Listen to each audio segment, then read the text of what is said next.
this is for the one who ain't never had a love, yeah. This one's for the girl who don't feel like she's enough, yeah. Yeah, yeah, yeah.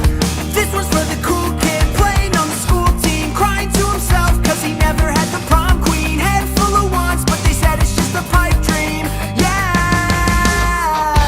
This one's for the kids like me, they never had one day. The ladies always turn their cheek, but they ain't let the fat ones sing.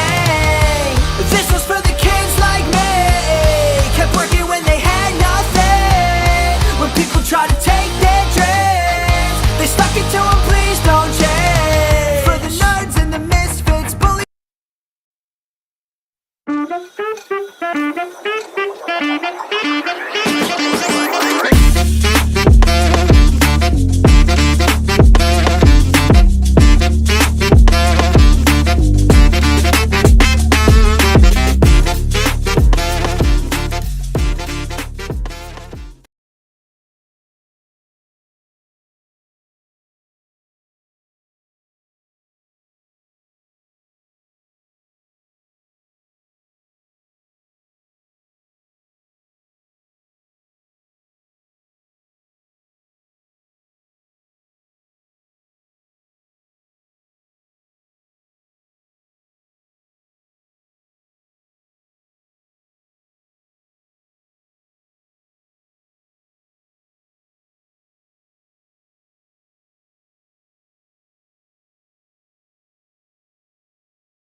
How unprofessional. I'm muted. I got to redo my whole intro. What the hell's wrong with me? Thank you, Caveat, for letting me know. And Nate, I suck at this. You'd think after 171 episodes and doing podcasts forever, I know. But hi, everybody. Thank you for letting me know I was muted. Jesus, got to redo the whole thing now. So July 16, 2025, episode 171. We appreciate everyone that's watching. No David this week. He's out there sleeping somewhere because he's been working a lot. So we appreciate everyone that's watching wherever you're watching from. Nate and Caveat, thanks for the heads up. I appreciate you both. So last week did a solo episode, talked about, our normal smorgasbord, a whole bunch of stuff. So go give that a watch. I want to jump right into it this week because I'm excited to have this guest on. I have not talked to him on a show since I did Sports Opinions podcast. Has to be almost like 5 years now. It's been a long time. I am pumped to bring him on. Let's get him in. He is TJ Kid. He is the creator, founder, everything of the TJK Classic. What's going on, man? How are you? Not much, man. How's everything with you, Alex? Everything is going well. Everything's going well. It's, this is, a different show. Switch up. It's not Sports Opinions podcast, but all the same. And now we're live. So we're doing things a little bit differently, live streaming, not just recording video and everything. So we've upgraded. We've upgraded just a bit. And nothing wrong with that. Absolutely not. So we're pumped to have you on. Before we jump in, I just want to say, as I do in the beginning a lot, if everyone, whatever you can do to help out for the people in Texas, New Mexico, they just got smacked again with rain, I think yesterday or 2 days ago. Jersey got flooded.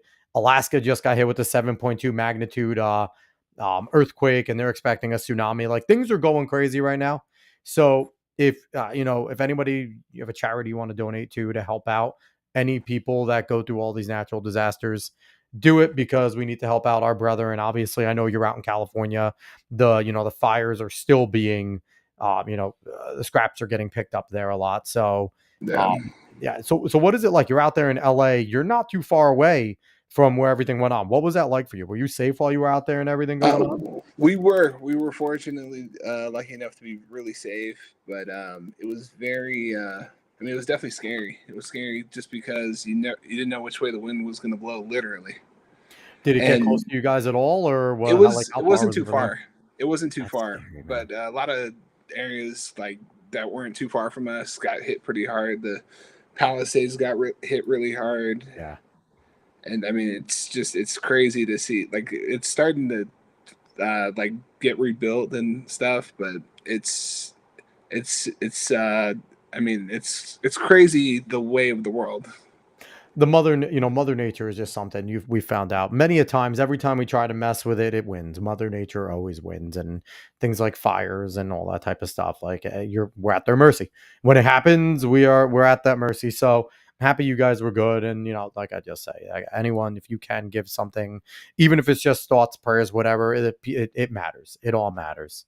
So, TJ, I want to jump in with you because you have a variety of interests, a variety of likes. Obviously, you grew up around ball. You grew up sitting there on the sidelines watching your dad play for all the different teams. And I'd imagine are you still sideline at in Dallas whenever you go visit to go watch him coach? So I'm actually not really around as much anymore. I mean, life happens and Absolutely. everyone gets busy. Hell yeah. But I do like to watch from time to time and see what's going on in the association. And I mean, it's in my blood, so it's Yeah, something that absolutely. I'd like to keep tabs on. So let's jump into that. It is, we've seen a flurry of moves already. There's been a lot of rumors circulating, especially one, with LeBron James that our friend Scoop B dropped about teams being interested in LeBron and LeBron potentially being unhappy with the way everything went down as they shifted focus to Luca. Um, what do you think? Do you think we're going to see any more moves? Is LeBron on the way out of LA? Like, what do you think's going on? I will say that in terms of more moves, I mean, the NBA, as we've learned this past season, anybody can get traded at any time. We never know who's on the move, who's being talked about being on the move. It's just the nature of the beast that is this business. It's something that I mean, you just never know. You really never know. And I mean, if LeBron is, I mean, I don't think LeBron's on the move. I don't think it benefits him necessarily to go anywhere else. I think LA is a great spot for him. But I mean, at the end of the day, I mean, who wouldn't want to see him, Kyrie, and AD all play together? I can't imagine that he'd want to actually be back with AD. I'd imagine you'd have a three-team trade. And I feel like AD would be somewhere else because LeBron's, unless you're like one of his good friends, like, Dwayne and Chris Bosh or like someone like that, I feel like he's not the type of guy that likes to recycle that much. Like if he's, been there, done that, like obviously him and Kyrie are boys, right? So, Yeah, but it's like, I don't know. It didn't seem like him and AD were obviously LeBron's friends with all of his teammates. He's one of those guys that does become friends. Didn't yeah. seem like they were as close as he was with some of the other superstars on his team. Did I read Well, that wrong or well, I think it's. I mean, it's tough now with social media, and yes? it's a whole new landscape in the NBA in terms of that, because all it takes is one NBA send tell tweet and everyone's off to the races. Centel. I mean, Centel, could you imagine having that much power at like a tip of a keyboard? Like it is I think it's too much. It is way too it's much power. crazy. It's between him and like I feel like the other person, like Kevin Durant. Kevin Durant's power he has from a keyboard is incredible. Like he's He's wild. he's as efficient on Twitter as he is on the basketball court. Yeah, he really is. I mean, and what did you think of his comments the other day when he was talking about Jordan? Did you see that when he was talking about how Jordan retired twice and he puts like 20 years of elite basketball a little bit over, retiring twice and coming back? Like he doesn't dispute he's the GOAT, but he kind of like, what did you see those comments? I think I did. I think I saw what he said, and I KD. I think I mean he's someone who I think he knows he's got an incredible amount of basketball knowledge, and he's a hooper. Yeah. He's a certified bona fide hooper. So and he's someone who I think when talking about this stuff is when he does say something, I mean everyone's definitely gonna pay attention to it. So I think the general discourse in basketball, I think it's in an interesting spot right now because you have the people who are, say, the casuals who have their opinions and are just going to say things to say things. You have people who watch basketball like religiously. And I think it's about trying to find that middle ground and really, I mean, just making better arguments for the sake of making actual good arguments instead of just saying things to say things. Yeah, 100%. So with KD, Do you think all the movement around with him and the lack of getting championships outside of the one with Golden State has kind of hurt because we just saw the all-time rank list come out, and I think for most of his career, everyone's been like, "Yo, KD's top 10. Like he's top 10. He's one of the best pure scorers ever." And I think he just came out. Bleacher Report put him at like 14 or 13 or something, and Yeah, Steph's ahead of him. Like there's a few people like, I don't think anyone thought at the beginning of their careers that Steph Curry would ever surpass KD in terms of getting to top 10 lists, right? So yeah. do you think a little bit of that has hurt him in the fact that while he's still been great outside of Golden State, he hasn't been able to lock down that championship? Well, I think, oh man, championships. It's It tough, is. but at the same time, it's why we play. Yeah. It's why these guys play, and I think that's something that kind of gets lost in these arguments in terms of like, because I mean, you got to look at it like this: like Bill Russell had 11, Mhm. but the league was completely different then. 100%. Mike wins 6, the league was different, a lot more physical. Kobe won 5. I cannot believe that they put him at 11. I didn't understand that, but It's weird with Kobe, right? Because it's like you have your two different groups of Kobe. There's some people that's like Kobe's top 5, period. And then yeah, there's other people where like I'm more of the camp of is Kobe the best Laker? And I think you have to start there. Is yeah, he your all-time greatest Laker? If he's your all-time greatest Laker, okay, then you could put him in top 5, right? yeah, But like, I mean, you're going to put him over Kareem. You're going to put him over Magic. Like, and the three people that were ahead of him in the terms of Lakers were Kareem, Magic, and Shaq, which I think you can make an argument for any of those four to be placed anywhere in that Lakers all-time list. oh for So sure, I think it's tough with Kobe, right? Because like I think there's some recency bias with Kobe, right? Obviously, yeah, people of our generation watched him play and things like that. yeah, And I think there's also something to be said about, and I don't want this to come off in the wrong way, but about when yeah, someone passes way too soon, you kind of get a little more aura about them, yeah, which maybe not Kobe, 'cause Kobe had that aura anyway, but yeah, I don't. I think it's weird with Kobe, and the Lakers are tough too, right? The Lakers in Boston, like, how are you going to place their all-time greats? It's wild. yeah. No, I definitely think that like it's tough because I mean, the NBA and just basketball in general just has so much history. Yeah. And when you're talking about, I mean, those are the two strongest pillars holding up Mhm. basketball, right? I mean, yeah, I mean the Celtics, what they have 17. Yep. I think they have 17. Yeah. Yeah, they have 17. The Lakers have 16. I mean, it's really, I mean, to it's tough to compare. I mean, I'm of the belief it's tough to compare eras. It's almost It, impossible. And I think it's more of the rule changes too that make it impossible, less than the style of play, right? Because like how different would it be if hand checks were still allowed? yeah, Like how many guys like, imagine Michael getting a clean release from the top of the key or Allen Iverson getting a clean release that yeah, is not allowed to be hand checked. And even I mean, there's so many guys that you could just imagine if they were allowed to get a clean head of steam down the lane and not knowing they can't get a hard foul, that there's no Larry yeah, Johnson going to put you on your ass if you get in the key. Like it's the I think the rules. I'm not blaming the players because they're adapting to the rules, right? yeah. So and the Spurs and Golden State have ruined everything, where everyone just thinks that they can, shoot threes, and no one moves the ball as good as those two teams have in the Oh, last 20 years. it's. I mean, if you're like coach, I mean, if you're a basketball fan, basketball coach, whatever, like, just watch what the Spurs did in the 2000s, Oh my and god. then from about 2010 to, I mean, still now, I mean, the way the Warriors play and move the Mhm. ball, it's fun to watch. It's a lot of fun to watch, and I think the Spurs are about to make a little resurgence. I think. Oh yeah, the Spurs are going to be good. They got one of my Rutgers guys, Dylan over there, Dylan Harper, obviously Ron Harper, son and stuff like that. And I mean, Dylan reminds me of a bigger, stronger John Morant.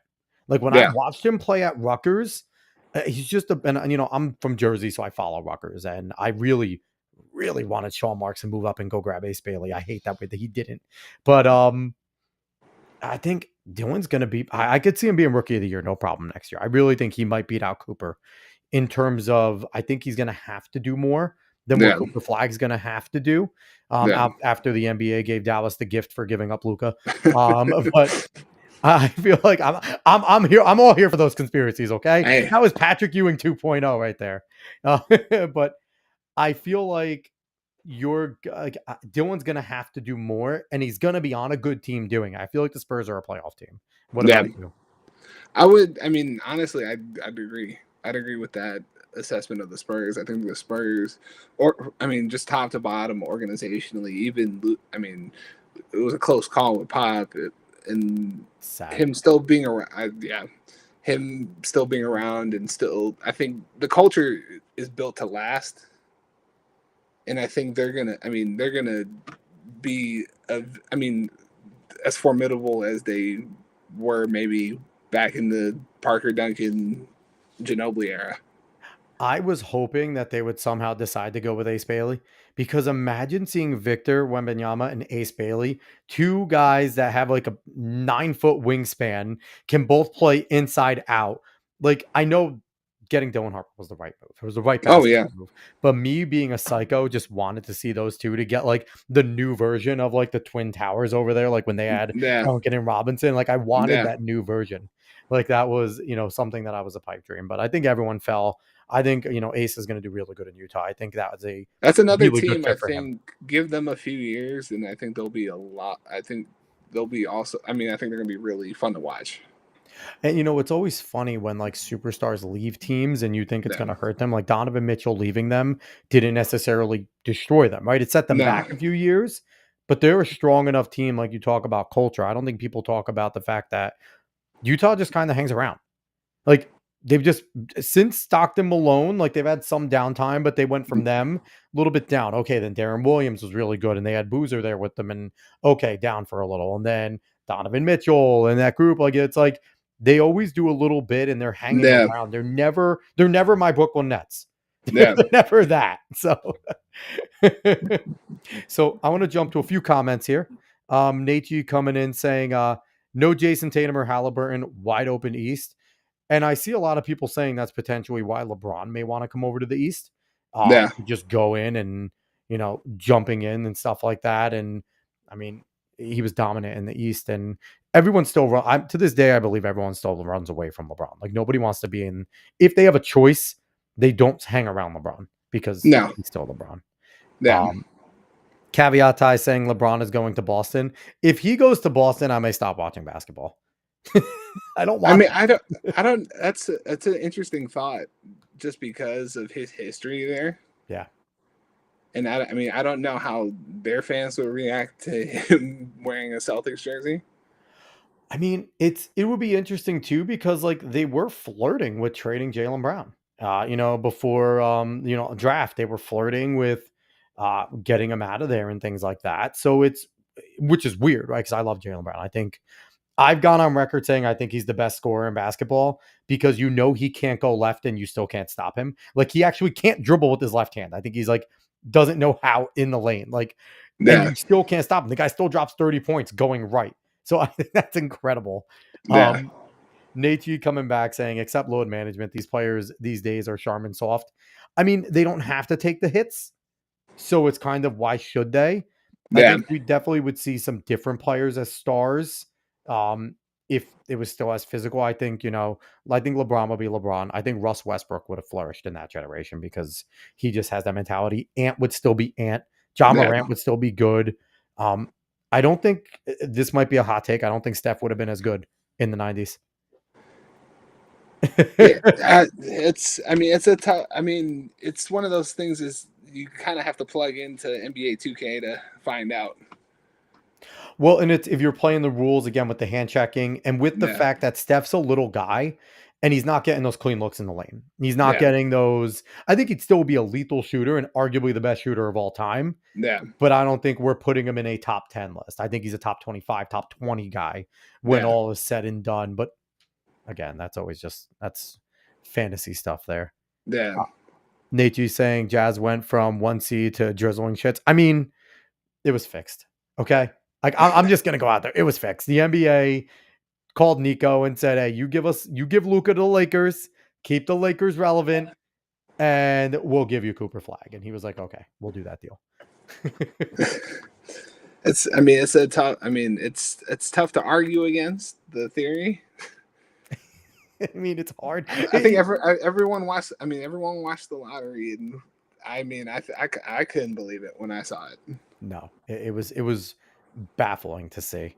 Nate G saying, and I am a Jazz fan. So I mean, Nate, you've had a decent run. Again, you guys, you're never the Brooklyn Nets. You're never us. You're never as bad as we are, and we are consistently bad. Even when we're great, we're bad. Like it doesn't matter. And Nate G, one last comment before we get back. MJ smoked all night, gambled and drank, played 82 with worse sports science and travel accommodations. I also think there's something to being said that they didn't play the game 24/7. That those guys took time off. They didn't lift as much. They weren't going hard all 12 months out of the year, where these current guys, all they do is play ball. And I think that Yeah. definitely leads to more injuries. And to that too, I will say about Mike, to the things that I know about him is he was a different animal. Mhm. He was a different animal. He could do all that, go golf, gamble, Yeah. and then he'll pull up to Madison Square Garden and give the Knicks 55. That was his He forte. loved MSG. Which is why he also couldn't give Dennis Rodman shit too, because he was doing similar things. Rodman was a little more extreme, but MJ was no saint. So it's But I think Dennis Rodman might have been will probably go down as the only person who could show up on wrestling TV one night and then be at practice the next. and then marry himself the next, and then go to a playoff game the next. Like, like he was, and then go hang out with Kim Jong Un. Hey. Like he is quite the unicorn. Yes, So, what's your opinion on all of these Achilles injuries? I see a whole bunch of stuff. Everyone's saying we got to give more rest. We have to take away games. We have to do this. I'm more of the philosophy of, like I just said, I think they lift a ton. Yeah. They play a ton. We're back in the day, guys were lifting, but not as crazy. Guys were playing ball, but when the off season was the off season, they kind of took the Nikola Jokic approach, where I'm gonna go work on a farm, or Madison Bumgarner does that, like he did that famously in baseball. Yeah. I'm of the theory that all their muscles are wound up so tight all the time now because they never give it a break, and that's why we're seeing so much more non-contact, because they get longer breaks in the playoffs now than I've ever seen. The playoffs were never a month long up until the last like 6 or 8 years. You used to see back-to-backs in home games, day to travel to the away team. Like, right, it was much more compact. So what do you think about all these Achilles injuries? Well, I think it's something that I think the NBA has to constantly keep looking at in terms of figuring out what's the best way to take care of the guys to still not compromise the integrity of the game, even though it's a real tightrope walk. Yeah. In terms of trying to figure out, like, okay, let's have these 4 games of 5 nights, but the NBA Cup starts the next day after the fourth game in 5 nights, and it's I think something that I think training staffs, a lot of training staffs, like I've noticed. I think someone said the Knicks had their injuries this year weren't like extremely detrimental. Mm-hmm. And because I know they went and got Casey Smith, who's he was in Dallas for a long time, and really he changed their Pacers tough. Mosin saying, as a Pacers fan, this is a sore subject. Yeah, I could only imagine with Tyrese now being tough. out. It's tough because you want to see the best product on the floor ultimately. Mm-hmm. And I think it's a lot of things that have to be figured out on the health and science side. 100%. And so how many teams too are you going to see kind of bow out gracefully at the NBA Cup sometimes, right? Like if you have true championship aspirations, right? Like, is what they're giving for winning an NBA Cup enough for you to go and play a championship level game in the middle of the season and go hard and then try to recover? Because we have seen the last 2 years, the 2 final teams have like an 8-game hangover where they struggle the next few games. And then now you got to try and get a rhythm back because you just went from playing, a championship level game, and you see they go hard the last 2 times. Like the NBA Cup's been fun because that championship, it looks like it matters. The guys want to win. Oh yeah. And but how many teams are going to look at it and go, if you're the Knicks, do you really want to get to the championship? Is it that important to hoist an NBA Cup? If Yeah. I have championship, like, is it worth getting Jalen Brunson exhausted and OG Anunoby? Like, do you think teams are going to bow out a little bit if they really have aspirations, and we might see some more like second tier teams winning it more often? Well, I mean, it's still fairly new, and I think we're probably still going to see a lot of these teams that are at the top, like the Cavs and the Knicks and Yeah. Oklahoma City, and I think these are all teams that they're younger, and I think they want to be in the hunt. They Yeah. want to be in the hunt, and I think now with the inception of the NBA Cup, it kind of it establishes dominance if you're that team that wins it. Yeah. Because you're like, okay, like I'm the top dog, and after this, we're going to get the gold trophy, the all gold trophy, not just the black and gold trophy, because I think that's what The copy of the NBA yeah. Cup. So I like that theory too, that they're trying to sweep, right? Like the goal is to sweep, go get that NBA Cup and get. And did OKC win the NBA Cup this year? This past year? Yeah. It's the Was beauty it? of Google, real quick. Yeah. NBA Cup. Oh, I think it might have been. Was it Indiana? Did Indiana win? It was the Bucks that won the 2024 NBA Cup, defeating the Yeah. Oklahoma City Thunder in the championship game, which is so weird, right? Considering how the Bucks ended up. Like, Yeah. but OKC was there, right? So, Yeah. and then they carried that in. So maybe my theory's terrible. I don't know. Well, there's So still time for it. There's still time for it. 100%. So my last thing on the NBA is, the hell are the Suns doing? Bradley Beal gets the buyout, now signing with the Clippers. You have to think that they're going to be listening for Devin Booker. You really have to think, like, I know he's their foundation, but like, how much more patient if you're Devin Booker can you be? You're not getting younger. Well, I to that, I think they just gave him an extension. I mean, if I'm Devin Booker, what what I'm doing. It's tough because Phoenix has been great to. If I'm him, Phoenix has been great to me. Yeah. I mean, I think probably gonna go. I mean, he'll probably go down as one of the greatest Suns ever. Oh, 100%. He's right up there with Barkley and stuff like that. Like, he will go Yeah. down as that one of those guys. 100%. But I mean, it's getting interesting now because you're starting to see the loyalty of guys kind of get tested. 100%. So I think if something is intriguing enough to pull him away from Phoenix, maybe we see him on another team. But I don't know. It's tough because I think you can make the same argument for Giannis. And you've seen Giannis flirt with it, though. Giannis was openly, reportedly flirting, and you could see he was pissed when Damian Lillard got, cut and Yeah. things like that. If I'm Leon Rose of the Knicks, I'm calling the Suns and going, I'm willing to part ways with Mikal Bridges, and we could figure something out with other things going on. Then let's get a third team involved, because you bring Devin Booker onto that team, that's a big three, man. Jalen Brunson, Cat, and Devin Booker. Yeah. And then OG Anunoby rounding out that fourth, and that could be something fun. And I think Mikal Bridges is a nice little floating piece to kind of give back as, like, Yeah. something to give to them there. No, I definitely think. I mean, there's definitely. I feel like there will be teams that explore looking to make moves Yeah. to maybe try and pry him away from Phoenix.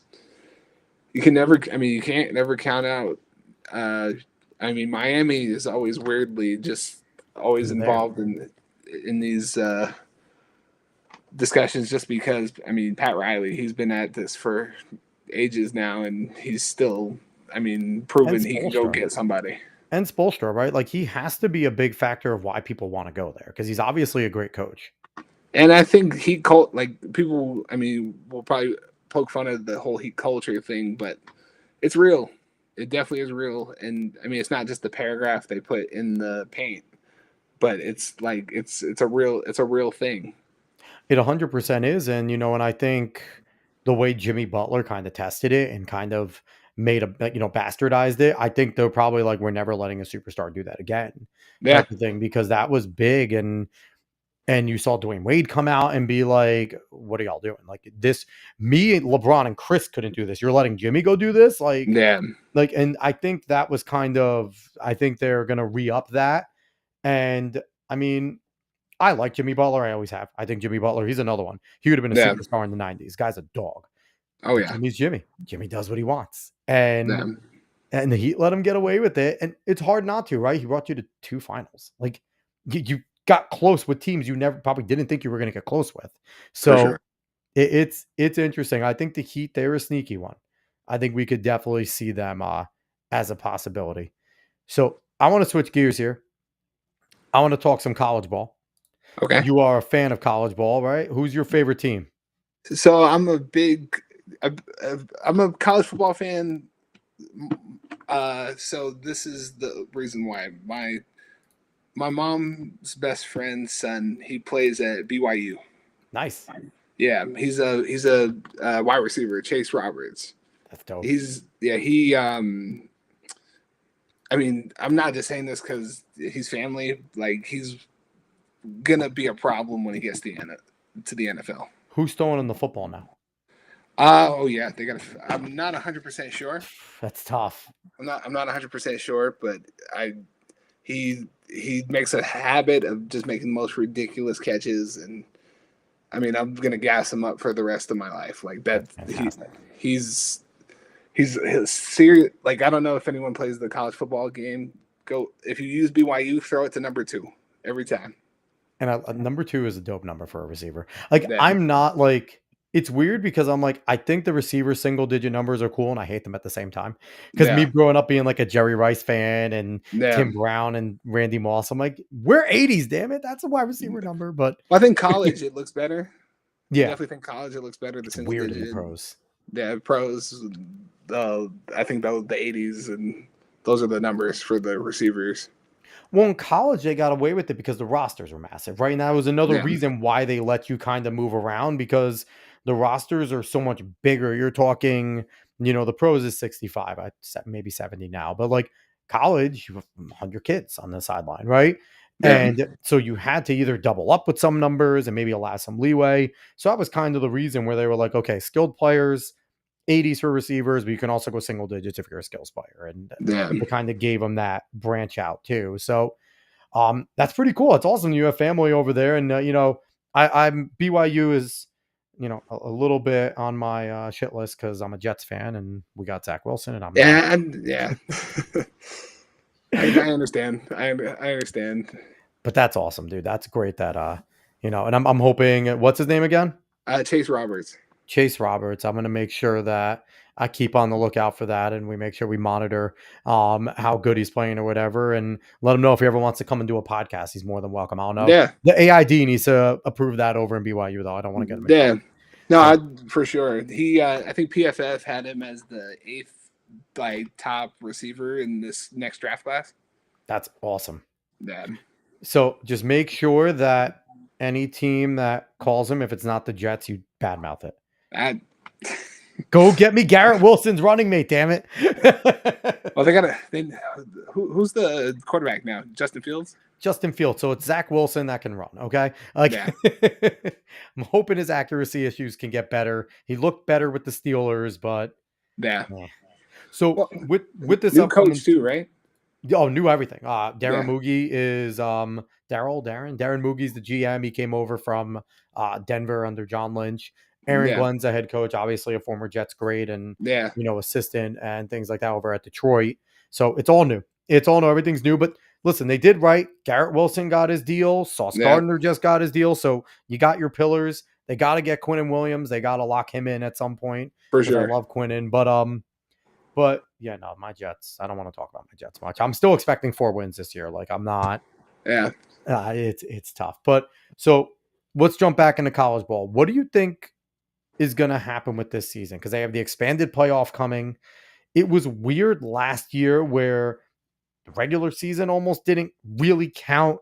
The conference games, while they mattered, all the conference champions ended up losing, early on, like in the first or second round. And it was weird the way the playoff went out. It was not good for the NCAA, the way the playoff worked out. Yeah.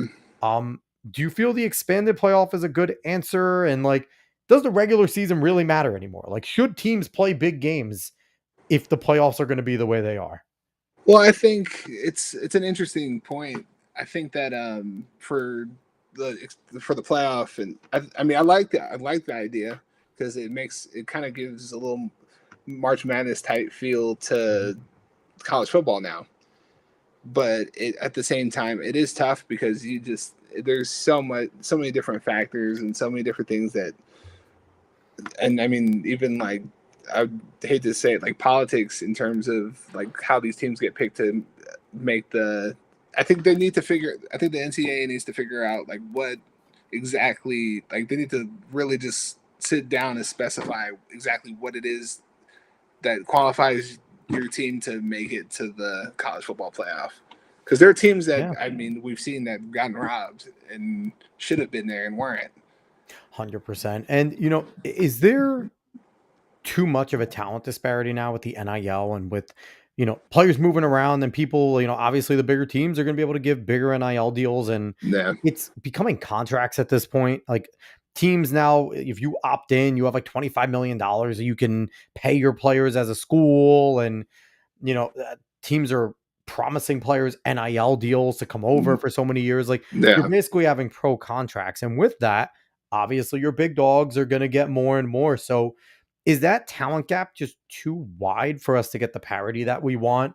Because even when these teams get in, if they're undefeated like a Coastal Carolina, their linemen are maybe 280 at best, their O linemen, and they're going up against guys that are on the defense. Like they're pros, right? They're Yeah, almost 300-pound D tackles that can move like a 250-pound guy. You know what I mean? Like, yeah.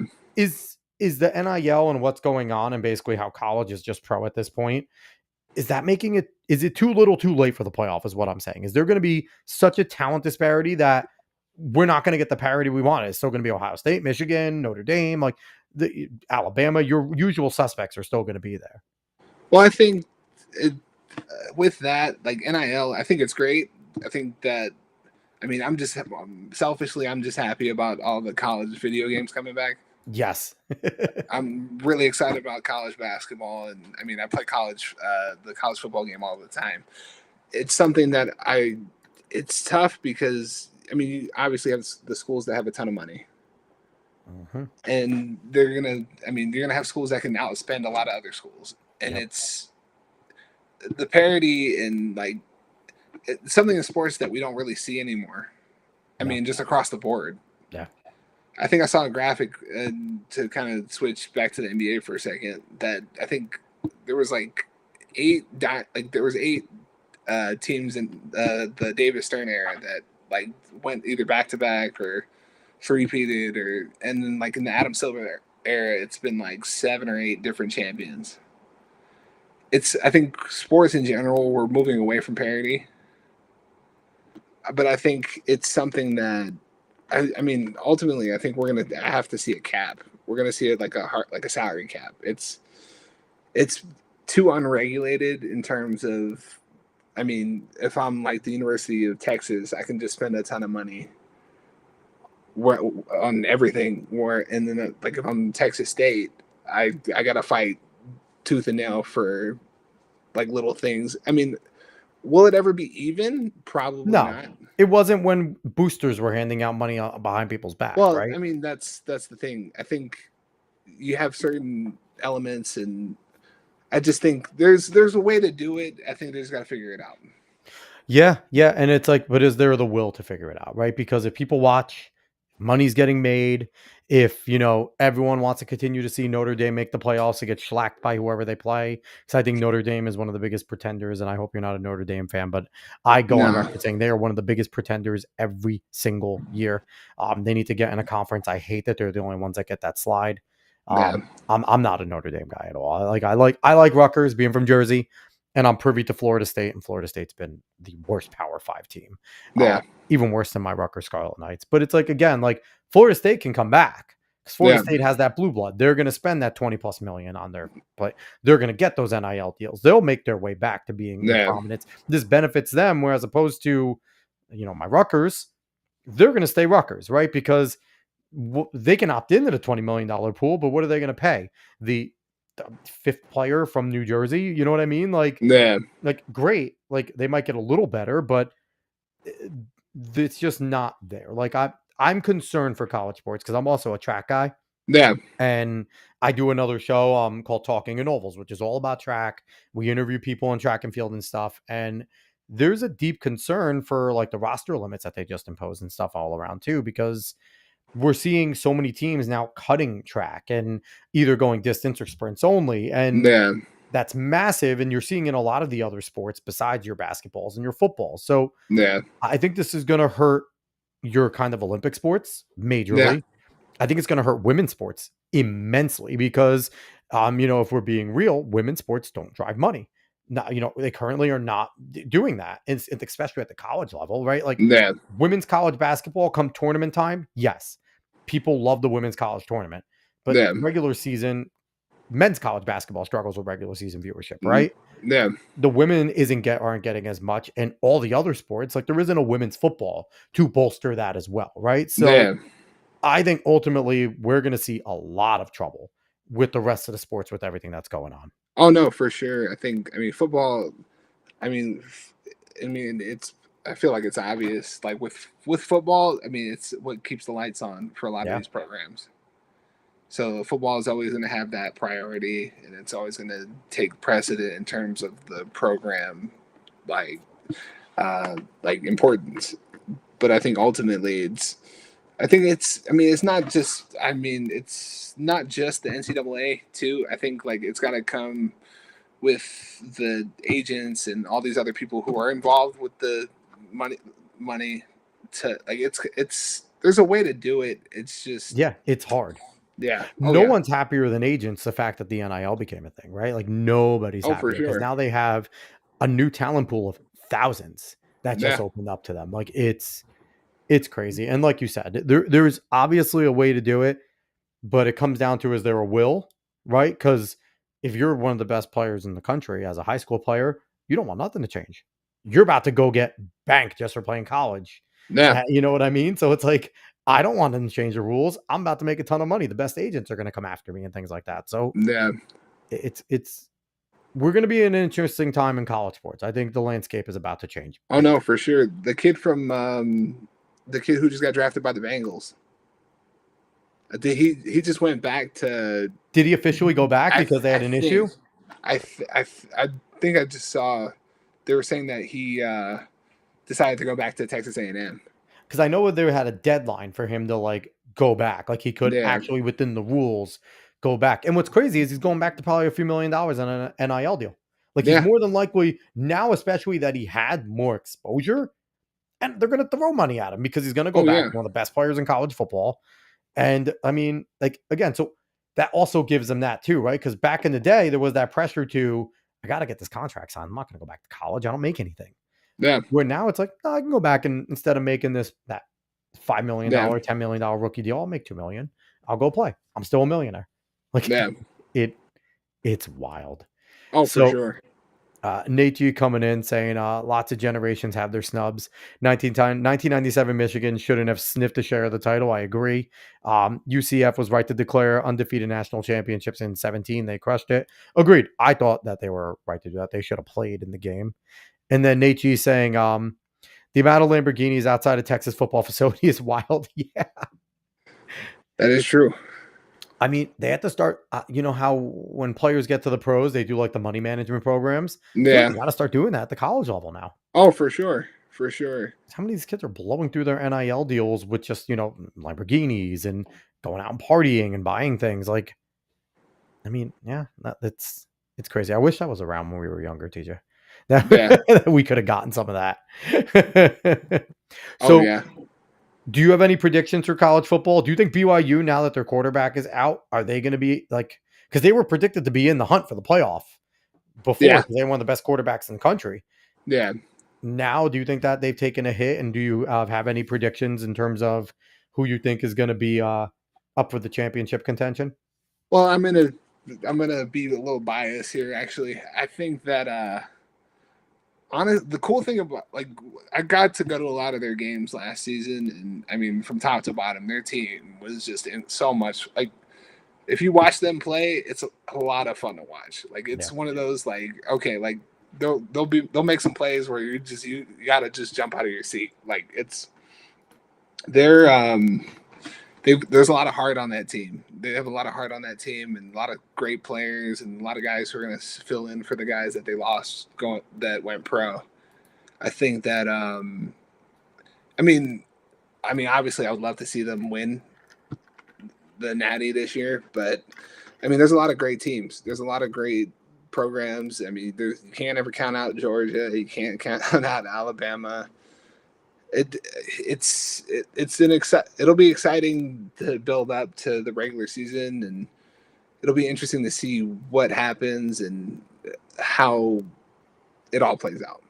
Yeah, yeah, it will be fun, and again, like, we'll see what the expanded playoff brings, right? I Yeah, think that's gonna and I mean, NCAA loves that drama of every single Sunday doing the whole entire, "Oh, here's our selections at, a certain point, and this was our, what we did," and things like that, and this is why we picked these teams and put them there. Like, they love that drama. They yeah, love everything that comes after it. So, Nate G coming back saying, "I enjoyed betting on BYU last year. They were a wagon." Nate likes to bet. He's a big yeah, time betting guy on college and college football, and hockey. So Nate just likes to do those things. He always gives us the betting skinny. I'm not a betting guy. Do you like yeah. betting? Do you do any gambling? A little bit here and there, but nothing too crazy.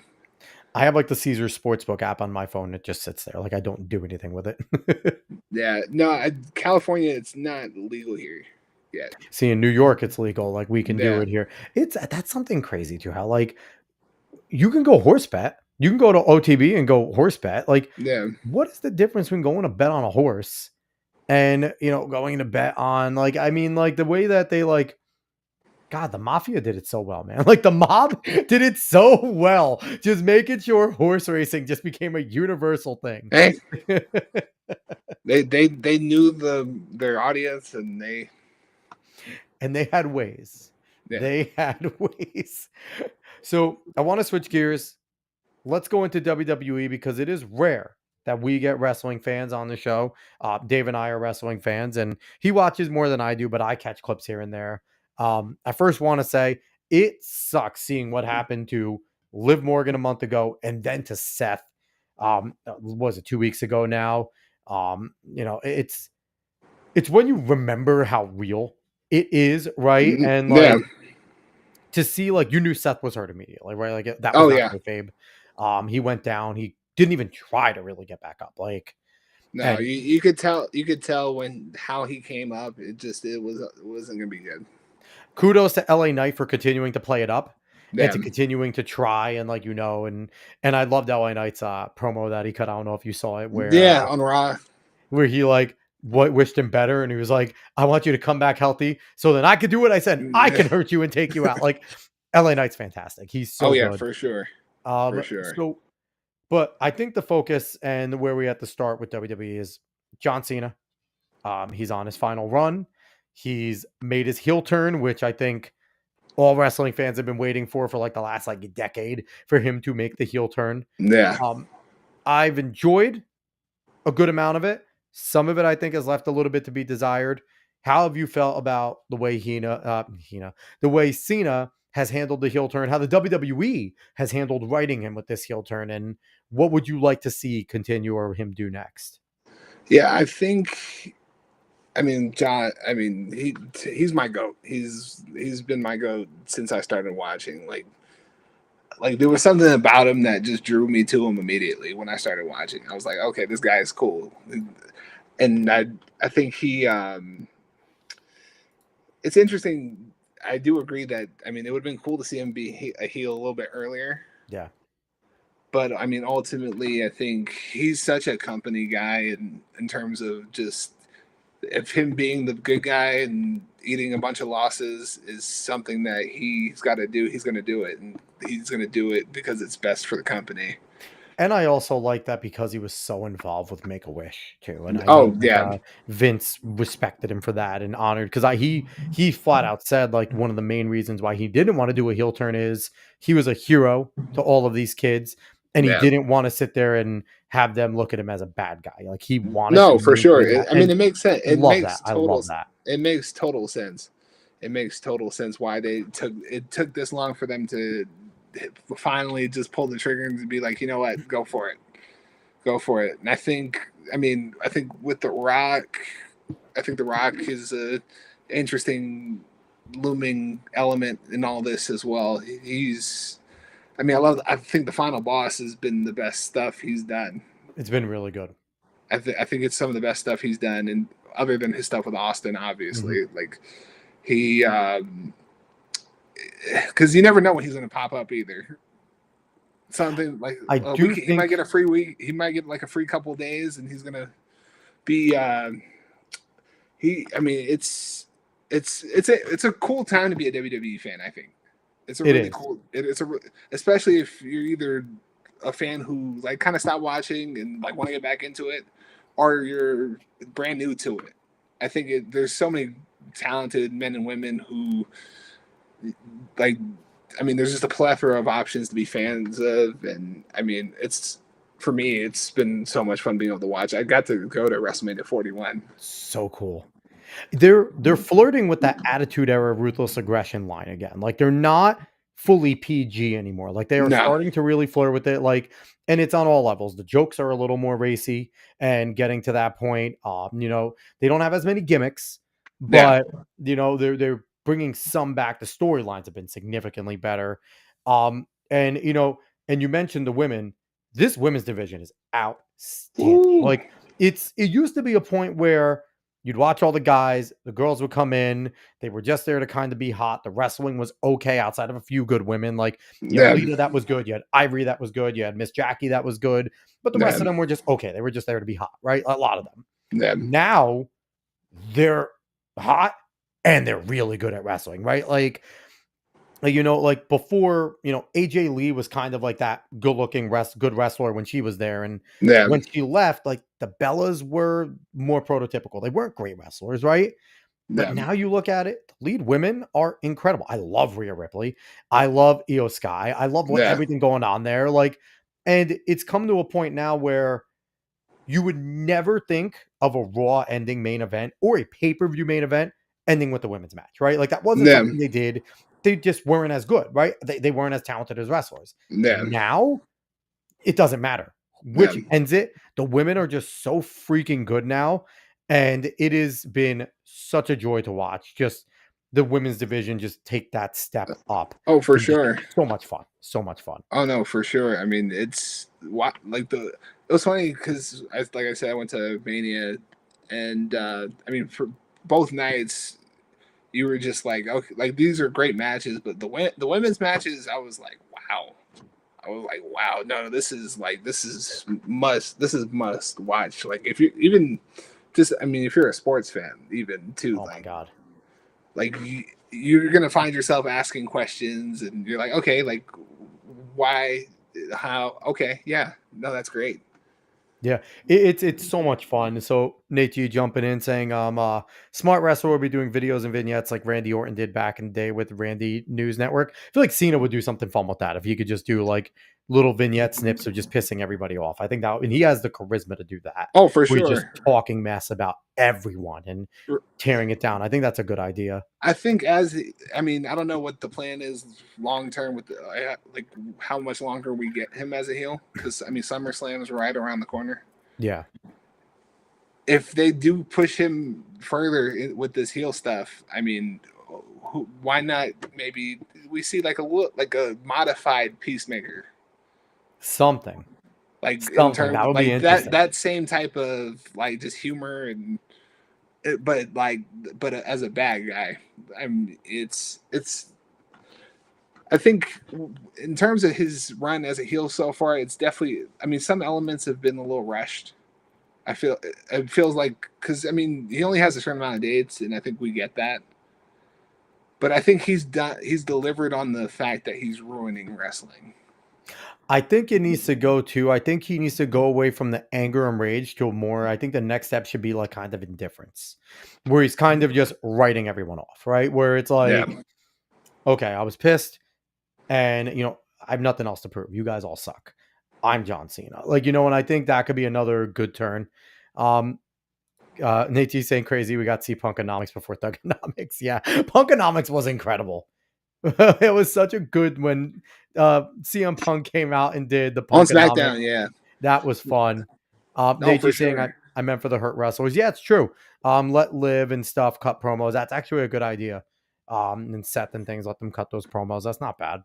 Yeah. Uh, No, I think Seth actually just hosted the Rich Eisen show today. Yeah, he that was Yeah. cool. That was cool to see. That's where he announced that he was actually legitimately hurt and going to be out for Yeah. a while, which we all knew just watching Yeah. it. Nate saying Cena's not long for the heel. The crowd was going nuts for his pipe bomb on Punk. Yeah, yeah. I mean, he'll turn back. He has. Oh to. no, I think It's going to end. it on a feels. positive. I mean, it feels like it's coming. Yeah. In terms, Yeah. and I think they're gonna. I think it's gonna probably happen at SummerSlam is. I mean, I don't know if they're gonna. I mean, there's so many different ways they can go with him and Cody again. I think The Rock needs to come back and he needs to turn on The Rock this time. And I think that'll be like the perfect, like the predictable but perfect thing, right? Like The Yeah. Rock comes back, tries to control him again, and instead of letting him control him, he just beats the hell out of The Rock. And then there you go. That is the final feud for Cena. Let him and Rock just go to war. And Yeah, I think that'll be good. Like if you just let him and Rock battle it out. I definitely think him. I mean, there's one. I wish he was still in WWE, but man, if Edge was still around. I feel like too, like I think Triple H is better goodwill than Vince ever did with Tony Khan. And Yeah. I feel like if anyone could get a one night out of Edge and alone, it could Yeah. be Triple H calling up and saying, "Can we do one? Can we get Yeah. one more?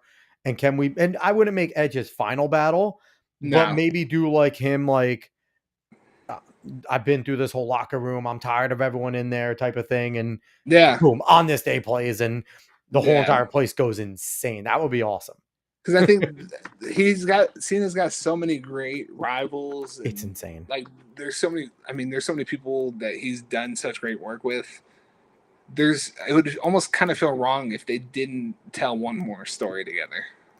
And Cena's so interesting too, right? Because Cena held the company together when it probably should have fallen apart.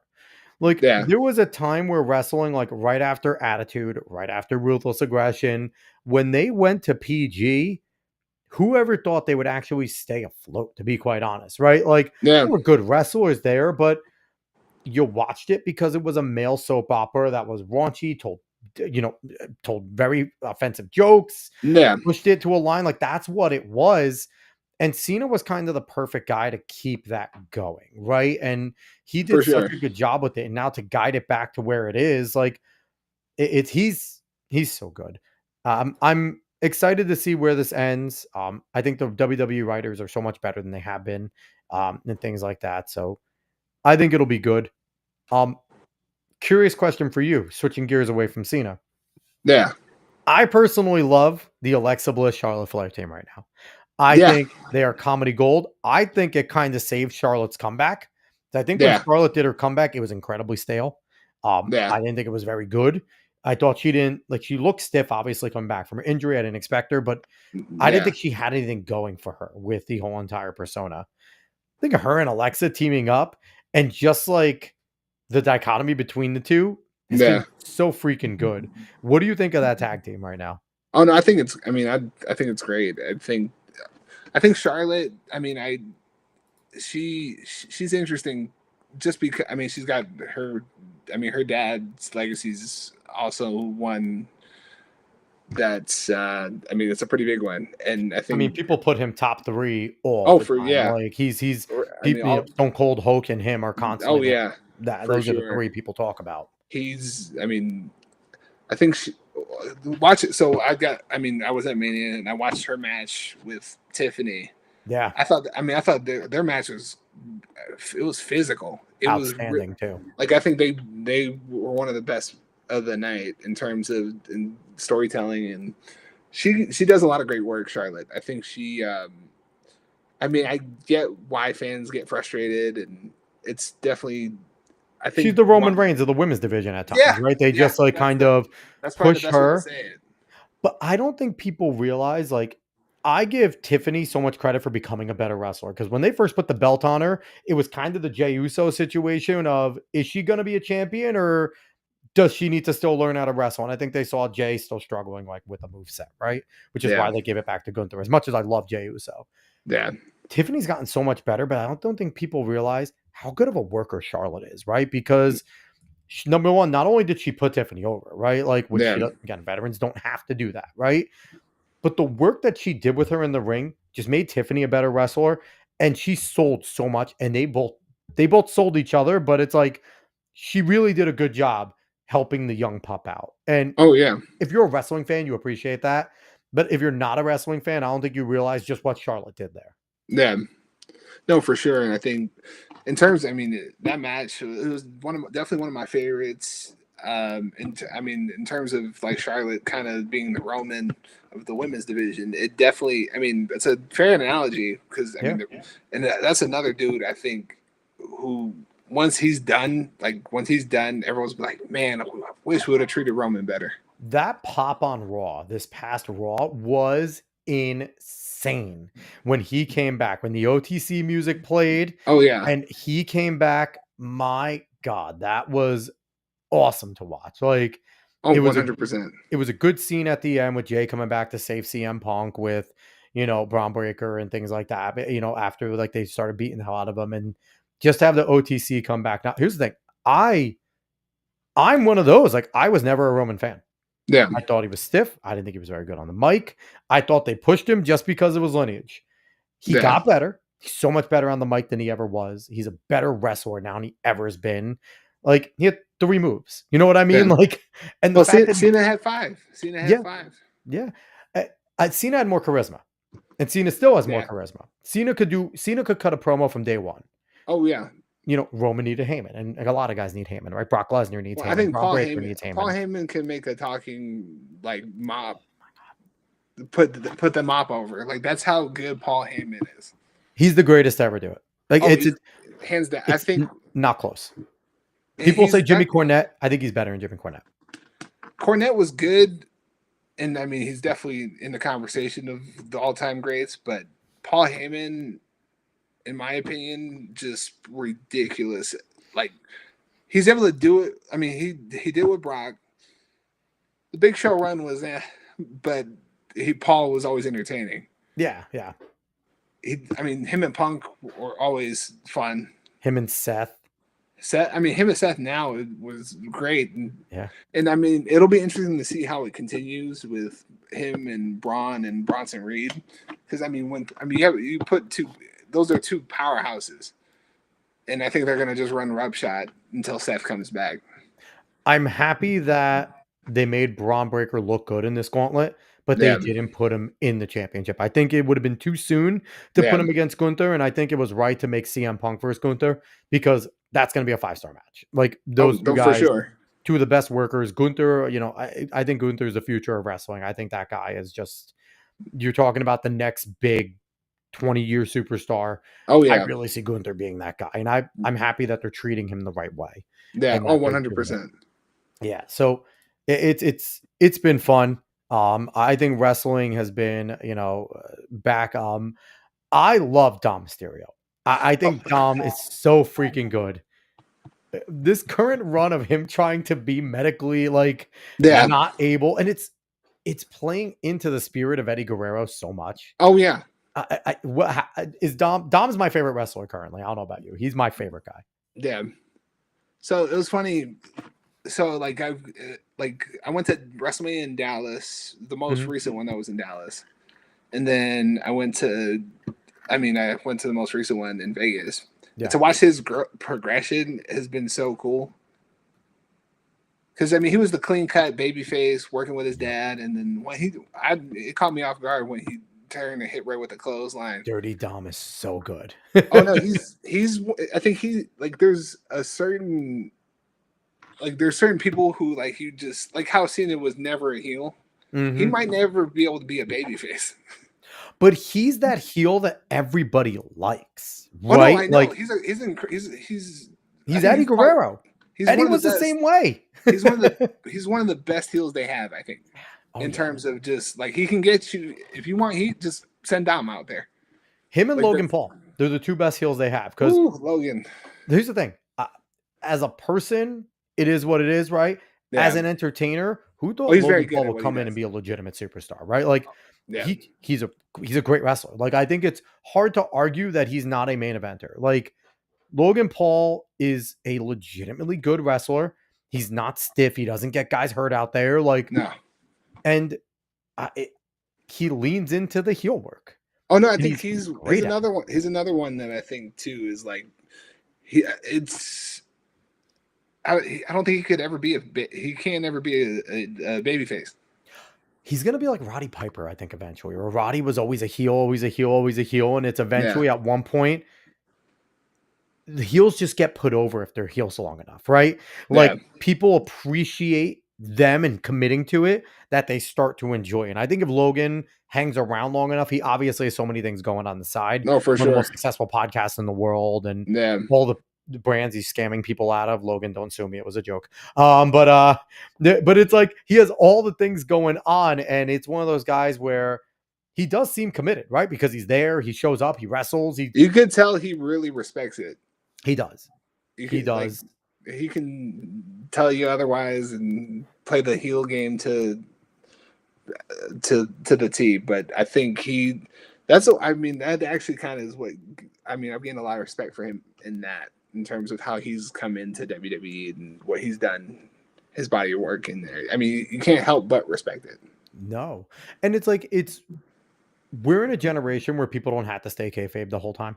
Like, Yeah, it's not that generation anymore. So when he does his podcast, like, obviously I doom scroll like everyone else through reels, right? And a lot of wrestling contest shows up. Like, I watch, like, I'll see the 6 feet under one. I'll see Broken Skulls like clips, and I'll see Logan Paul clips when he's talking to wrestlers. And yeah, you get to see Logan Paul be Logan Paul there and yeah, just have candid conversations. Like, obviously some of them stay in character, like Dom consistently stays in character, which is hilarious most of the time. But yeah. Logan does, drop the character. He's not that guy there. And, I've seen him talk about the fact where he's like, yeah, it kind of sucks being booed all the time. Like, it's not fun when everyone hates you. He's like, but it's what I know I have to do. Like, and Yeah, he's like, there's an enjoyment out of it when you're getting exactly what you want out of it. But at the yeah, same time, sometimes you want to be friggin' cheered. Like, yeah. Oh no, for sure. I mean, I think that's any human. That's any yeah, human being. But I think with him too is like he you can tell he really gets it. yes. He really gets it. So who is going to get a little bit of a better move set first, Jimmy or Jay? Because I think it's Jay has the yeet right now, Yeah, but it's like he goes to 3 or 4 moves. And even though some other guys only have a few moves, they still have enough in the repertoire to have a full match, right? yeah, Jay struggles with that. How many super kicks does he do per match? You know what I mean? Like, yeah, he does like the body bomb so much. He does a Samoan drop. Like, he has his signatures, but other guys throw other things in, right? They'll throw in an arm bar. They'll throw in maybe like a few like different little things. Jay struggles with that. Jimmy struggles with that. A lot of tag team guys struggle with that, right? yeah. Because they rely so much. Do you think that they are eventually going to get a better moveset? Because we haven't seen Jay really evolve. And that's concerning because I like Jay. I think Jay's awesome. I think he Yeah. has the athleticism to do it. I haven't seen the evolution that I think the WWE wants to see as well. Do we think we're going to get that evolution from him eventually? Oh no, I think.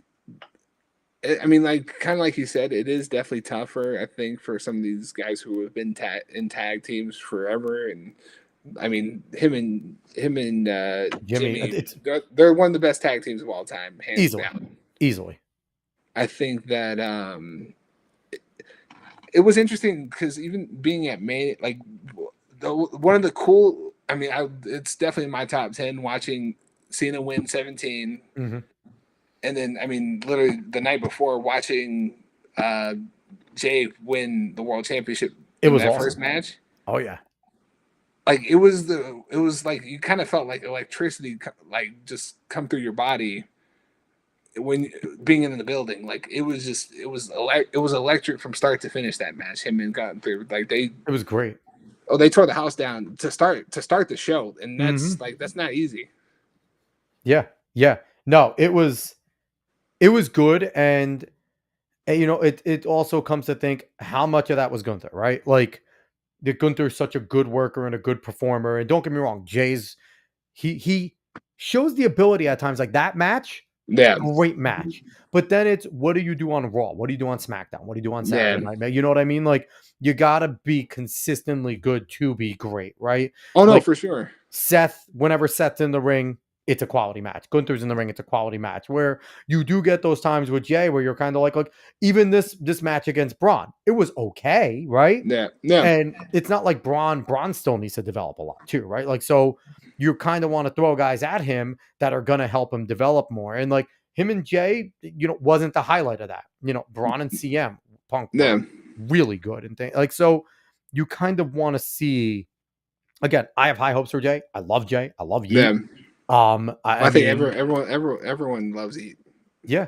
Yeah. And Nate G coming in saying mid-match Yeet Fest was rough. And I like Jay. We still got to remember you're in a match. Agreed. Like that was annoying. I, How he de- knocks out Braun and they just give me one more of the Yeet. It's like, man, I you think I don't lean definitely into the think. criticism. Oh no, I it definitely didn't. It does not help with the criticism in No. terms of. I mean, it's tough because I don't think I. It kind of felt like no one really understood why it was happening. No. And again, you lean into that criticism of you have nothing else besides Yeet and a super kick. And it's like, and it's sad because he is talented. Like Yeah. he's an athlete. Like, and he's not a small tag team guy. He's big enough to be a main eventer. Oh Like yeah. he has the body. So Jay's frustrating. I want Jay to get better. Get better, Jay. I, I think I will say this too about Jay, and even though just the entire bloodline. I think what they're kind of gearing up for in terms of like Survivor Series and War Games, and I think there's going to be something with. I mean, we're going to probably see them all again together, That and you have to. I think because I mean Roman doesn't just come back and for no reason. They've got some plans for him. Definitely. I mean, once when Roman comes back, Roman's automatically either in the title scene or giving a ridiculously important storyline, right? Like He's another guy that I do kind of hope that him and Cena do something. it's tough with Roman though, because while he's in remission from cancer, when you get something like that, you truly never know. And you could see like the Roman from when he came in the Shield, he's a much skinnier version of himself, right? Like he's still Yeah, muscular, he's still strong as hell, but chemo takes a toll. All this stuff takes a toll. no, So for sure. it's kind of wondering. And like you said, when Roman's done, we're all going to look back and be like, maybe we should have appreciated him more. And I think that's going to start a little bit sooner, considering we don't know when the next time Roman's going to be out for a long time again. Like, like, Yeah. so like, and I've kind of enjoyed everything from when Sami Zayn joined the Bloodline. I think Oh, I think I think him. Sammy loosened him the hell up. I Oh think that's yeah. what helped Roman big time. I think him and Paul were. I mean, I think it was a combination of Paul, Sammy. It was It was. I mean, almost you call it a perfect storm.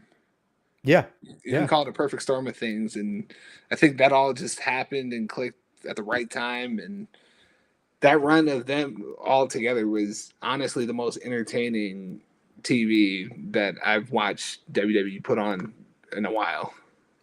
And it goes to show too, like, I think they were trying to hold Roman back too much because he was supposed to be this big tough guy. But now we're Them. starting to see some of his personality when he's on the mic. And it's good. He's funny at times, really Oh funny. yeah. I And mean, it's great. so many memes, so many memes. So many memes. Like, I mean, one of my favorite highlights in the last like 5, 6 years is when him and Brock had that country boy match. And Yeah. Brock comes in the friggin' tractor and tosses the mic, and Roman just palms it like no joke. And like that was a really cool moment. And again, Oh a yeah. great match too. Like that was Oh yeah. a fantastic match. So I'm excited to see what they do with Roman. I think it's going to be, I don't think it's going to be a championship run. I think it's going to just be a big important storyline. For Now, sure. but what else do you do with all of these bloodline guys? Like they have just sat there and like anyone that's ever had a baby And if you're Samoan, come be in the WWE because you're probably related somehow to our great Samoan wrestlers, right? There's Yeah. like 10 of them in there right now. Like, what are they going to eventually do? I mean, I think it's like you're kind of seeing the guys who've laid the groundwork for all the way from like from Rikishi to Rock. I mean, you can go way down the line even Even to further, Rock's but father and things like yeah, that. oh Yeah, yeah. yeah. But I think now it's kind of interesting because you kind of, I mean, the bloodline, it's real. It is real. It is definitely Yeah. real, and there are a lot of Fatus, and I definitely think that and they're all good. They're all like they all can go. Except for Nia Jax. I think Nia Jax could leave. I'm not a Nia Jax fan. She's an interesting one. I definitely think she's a good heel. She's gotten better, but she's still so damn stiff. And I think there's always some of those bigs that just can't loosen up. And Yeah, I think she's just so like, I think Piper Nevin moves much bigger for like those bigger girls. I yeah, like Piper moves better than Nia. And that's always been Nia's thing. She's so stiff. She hurts girls a lot. yeah, She's that powerhouse that hurts girls. yeah, And she's gotten better. Don't get me wrong. She's gotten yeah, better. She's looser.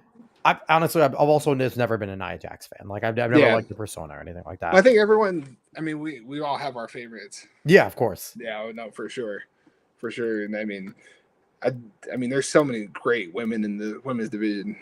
It's almost too much at this point, right? Like it's getting to a point where it's like I'm happy Yeah, they're expanding on the belts too. I'm happy they're getting intercontinental and US championships. Like yeah, get them a full roster of belts as well because God, you just think about it like Stephanie Vacker, Roxanne Perez. You have these like young girls that are coming up, and but then you still have that old guard that's still like really good and oh yeah, and it's fun. Again, don't get me wrong. Like I love and like I said, one of my favorite things that Triple H has done with yeah, WWE is made a legitimate women's division where, and it's a perfect combination of they're still really good looking and they're kind of allowing them to lean into the sexuality a little bit more again, right? Where yeah. they were super PG before. And I think Triple H is kind of like, listen, our demographics, teenage boys and up, right? Like we want to be kid friendly. We don't want to be like as we were before, Yeah, but we also need to realize like we're leaning into puberty boys and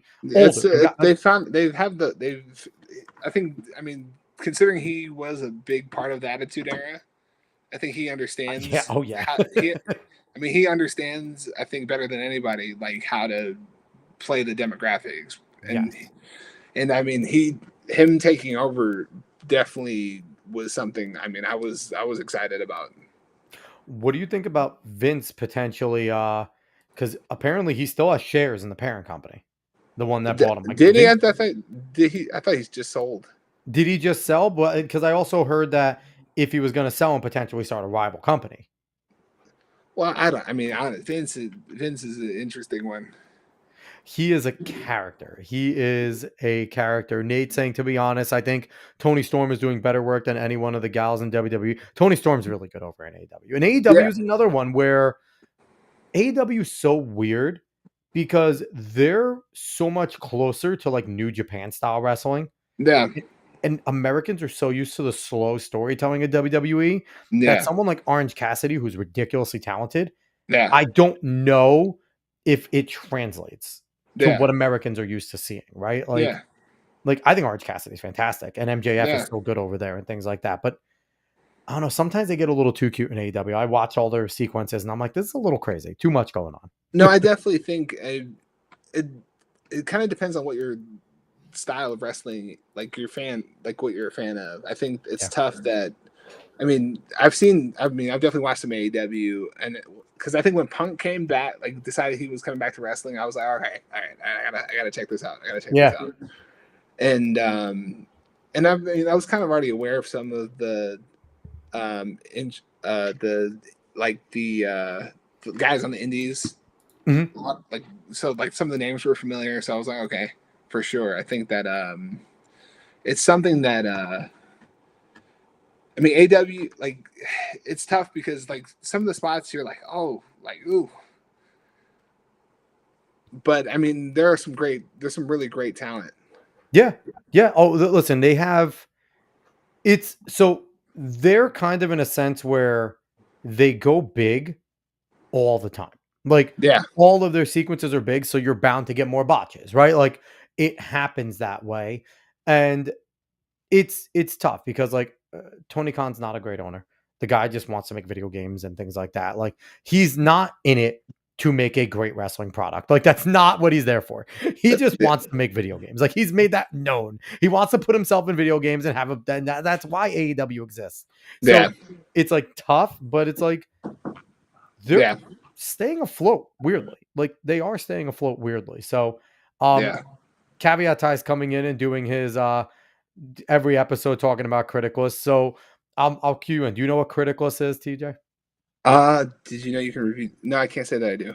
So Criticalist is this app created by one of our former guests, Blaine Andrews.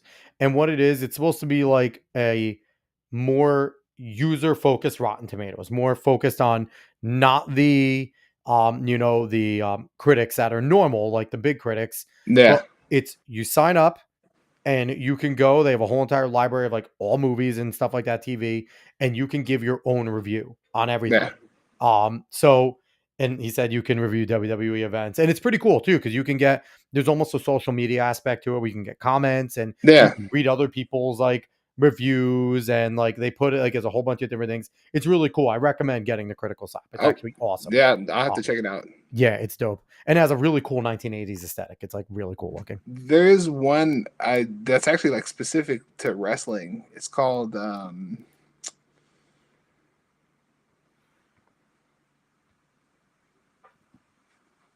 what was I think I've seen it. That it's like it's basically where like it's not. I know it's not Meltzer. Meltzer has one. I know that. it's like no like what's his name? Oh, Drew McIntyre. He writes like he reviews like a lot of old matches. Does he really? That's pretty dope. Yeah.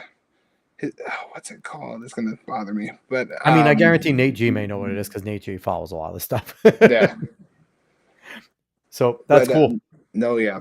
No, I mean wrestling. I can talk about wrestling forever. I love it. It's so good, and I'm happy it's gotten better. I'm happy. I think the Netflix move has actually been good for it. Oh, for sure. So what do they do with SmackDown? I think SmackDown's hurting. I think SmackDown's bad most weeks. And I think that's a compliment because it has good moments. Yeah. But it feels like Sunday Night Heat to me sometimes. Like it is just not great. And like Saturday Night Main Event has better matches. Like, yeah. Like, do you think they should try and do something where maybe they move SmackDown to a streaming service or do they get rid of SmackDown and become a one main brand pony again like they were 20 plus years ago? I think, I mean, with the depth that they have now, they could maybe. I mean, I know it's like the brands are split, but not really. Mm-hmm. But like a true brand split. Have two different companies basically. Well, like they used to. They did it for a little while. Well, like I mean, we're like Raw and SmackDown were really competing. Mm-hmm. Like back when like Paul Heyman I think was the writer for SmackDown. Like that. Yeah. Like I think a real true brand split could be something that could be helpful. They may have to do that again. Yeah. In terms of like, I think it in turn like because you want I mean it's tough because it's like the WWE Championship is the big championship and they've kind of I mean they brought back the World Championship kind of. I mean they got the big W logo in the middle. I wish they would have kind of stuck just to the big golden like the old school WCW one. I wish. Yeah, I think the big. I think a lot of fans would have loved to see the big gold. I think. Well, because it gives the WCW fans that were forced to come over something to still call their own, right? Like that was the fun part about having that. But I think too, I think that's might be part of why they probably did it. So it's like it still has the lineage, but it's still it's WWE's World Heavyweight Championship. That's true. That is true. So Nate G saying, if I heard right, SmackDown just had its all-time low rating. I mean, listen, it's had a lot more bad than good. NXT is a better product right now than SmackDown. I love NXT. It's so good. What what Shawn Michaels is doing down there is absolutely fantastic. What he's got. That's another all-time great. Yeah. Oh my God. Yeah. But it's like, and he's all-time great overall too. Like, and the fact that kudos to Shawn Michaels for like cleaning up his life. And obviously he did a long time ago. He got sober and things like that and found Christ and stuff. But for him to come back and obviously he's best friends with Paul, Triple H, and He's over there, and I think he's having a good time. And then you have the reality TV one that they do with Bubba Ray running Oh yeah, it with the yeah, LFG. I love G's fantastic, Yeah. right? And it's like I love seeing clips from that with some of the Oh cocky yeah. wrestlers that like Bubba Ray and Undertaker are like, we'll kill you if we ever see you again. Yeah. Like it's really good. And it's a nice little like peel back the curtain a little bit. No, for sure. Nate's saying back when the SmackDown 6 roughed up Raw and the ratings. I mean, I think what you said, a brand shift and maybe moving it to like Peacock or Yeah. something like that, where it could be rival streaming services and rival brands. Like, Yeah. and they can, because that was a fun time. SmackDown versus Raw was a fun time with Those were the best games. Those were the the best games. with the draft and everything too. Like, God, Yeah. if they did a redraft, that would be great. And like, here's the thing: while you still have Stone Cold and The Rock who are available, let them come and be the GMs. Let Rocco be the GM of SmackDown. They made it for him, and Yeah. then let Stone Cold come be the GM of Raw, because no one will argue that Raw was Stone Cold's bitch for God 20 years, 15 years, like that. He was the guy. So Oh how yeah. fun would that be? Just having those two as GMs and have them going another rivalry between the two. Well, I think I mean, I'm not 100% sure about this, and I mean, I would love to see it happen. Is apparently Stone Cold and Punk might have a match at Mania in Vegas this next time around. I always fear for that because I know Stone Cold's an injury away from like not walking. So it's those things like when Edge Yeah, comes back and Daniel Bryan comes back, and it's like I know both of them have had good health so far. So I God think bless. But The Edge one was I was definitely nervous because I remembered like the severity of all of it. yeah, I remember watching it. Yeah. I think that I mean I think it's interesting with a lot of the guys and girls who've had those big injuries Mhm. because now I think we're in a place. I mean, with sports medicine, where like you can get these guys back to like where it's okay for them to take a bump on their back or Stem cells and a lot of the human growth stuff has been yeah. massive. It's massive. So Nate, you saying Stone Cold doesn't want to travel a lot, and I get it, but money talks, right? There's definitely, and I think there's definitely a way that they can do it where, because I mean, him and Punk are both probably two all-time greats on the mic, and I think and Stone Cold being Stone Cold and Punk being straight edge, I think they could really turn up the dial, and it's I mean it's a wrestling fan's like just like dream match. Dream. And the thing is too, like with The Rock and Stone Cold, they don't have to travel with the way Zoom is and things like Oh that. yeah, You can no, just they sit could. there and you can make a joke out of it. Like Oh the no, for WWE sure. can lean into the fact that Stone Cold just doesn't want to leave a studio, and he's always in the Broken Skull studio Yeah, GMing from there, and he only shows up when he has to. And The yeah, Rock is over in his yacht somewhere on his movie set. Like they yeah. could Oh lean no, into the fact that they're like absentee GMs. oh no, for sure. And then you have the guys like Adam Pearce and oh Nick Aldis, yeah, Yeah. Nick Aldis, and like you have those guys be the real GMs, but like you have They Stone could be Cold and like The Rock, they yeah, could demote them as assistants, right? Like they they could be could like the demote commit, them. like back when they had the commissioners, Yes. like when Mick Foley was the commissioner. Yeah. Yeah. And what was it? Vicky Guerrero was the other one on SmackDown. Was it Nick Yeah, and Vicky that were going at? But yeah, they could do something like that. And yeah, Nate be saying he tore it up with Kevin Owens, and Stone Cold lives in Nevada, which works, and that makes sense, right? If he's right there, he won't have to travel too much. And yeah. That match with Kevin Owens, man, that was I was nervous because I mean I knew Stone Cold's injury history, but yeah. they ended up tearing the house down. And talking about Kevin Owens, is it safe to put Kevin Owens in the top 10 already? Like he's another one. It's like, and there's a few guys that I talk to David a lot, and there's guys like, Seth Rollins. He doesn't have to have a belt for the rest of his career, and he will always be important, always be relevant. There are guys where you don't need to put belts on them for them to be focuses, right? Yeah. Kevin Owens never needs a belt again. He is so good at Oof. every match he is in. Like, I don't know, like top might be early, but he's on track to be top 10 of all time. I really feel like he just doesn't have bad matches. Like I can't remember a bad Kevin Owens match I've seen in the WWE. I can't say that I've seen one either. Like and No, it's he's so good. he really. I mean, just I mean the stuff that he's been put through. I mean, Roma hitting him with a golf cart was it was funny, but I mean I'm sure it hurt. Hell yeah, it hurt. I mean, and just like all of his battles with like freaking Cody and stuff, like those matches, Oh, brutal. those are uncomfortable. Yeah, Those are but it felt uncomfortable. like Attitude Era. It felt like Russo's. Like those were pay per Yeah. views, and the fact that like again they're willing to get after it on Raw again. SmackDown not as much, but they are willing to sit there and the brutality comes back again on Raw. You'll see those things go down. Oh yeah, Where for again sure. we grew up with the Attitude Era. We grew up with ruthless aggression. You could see.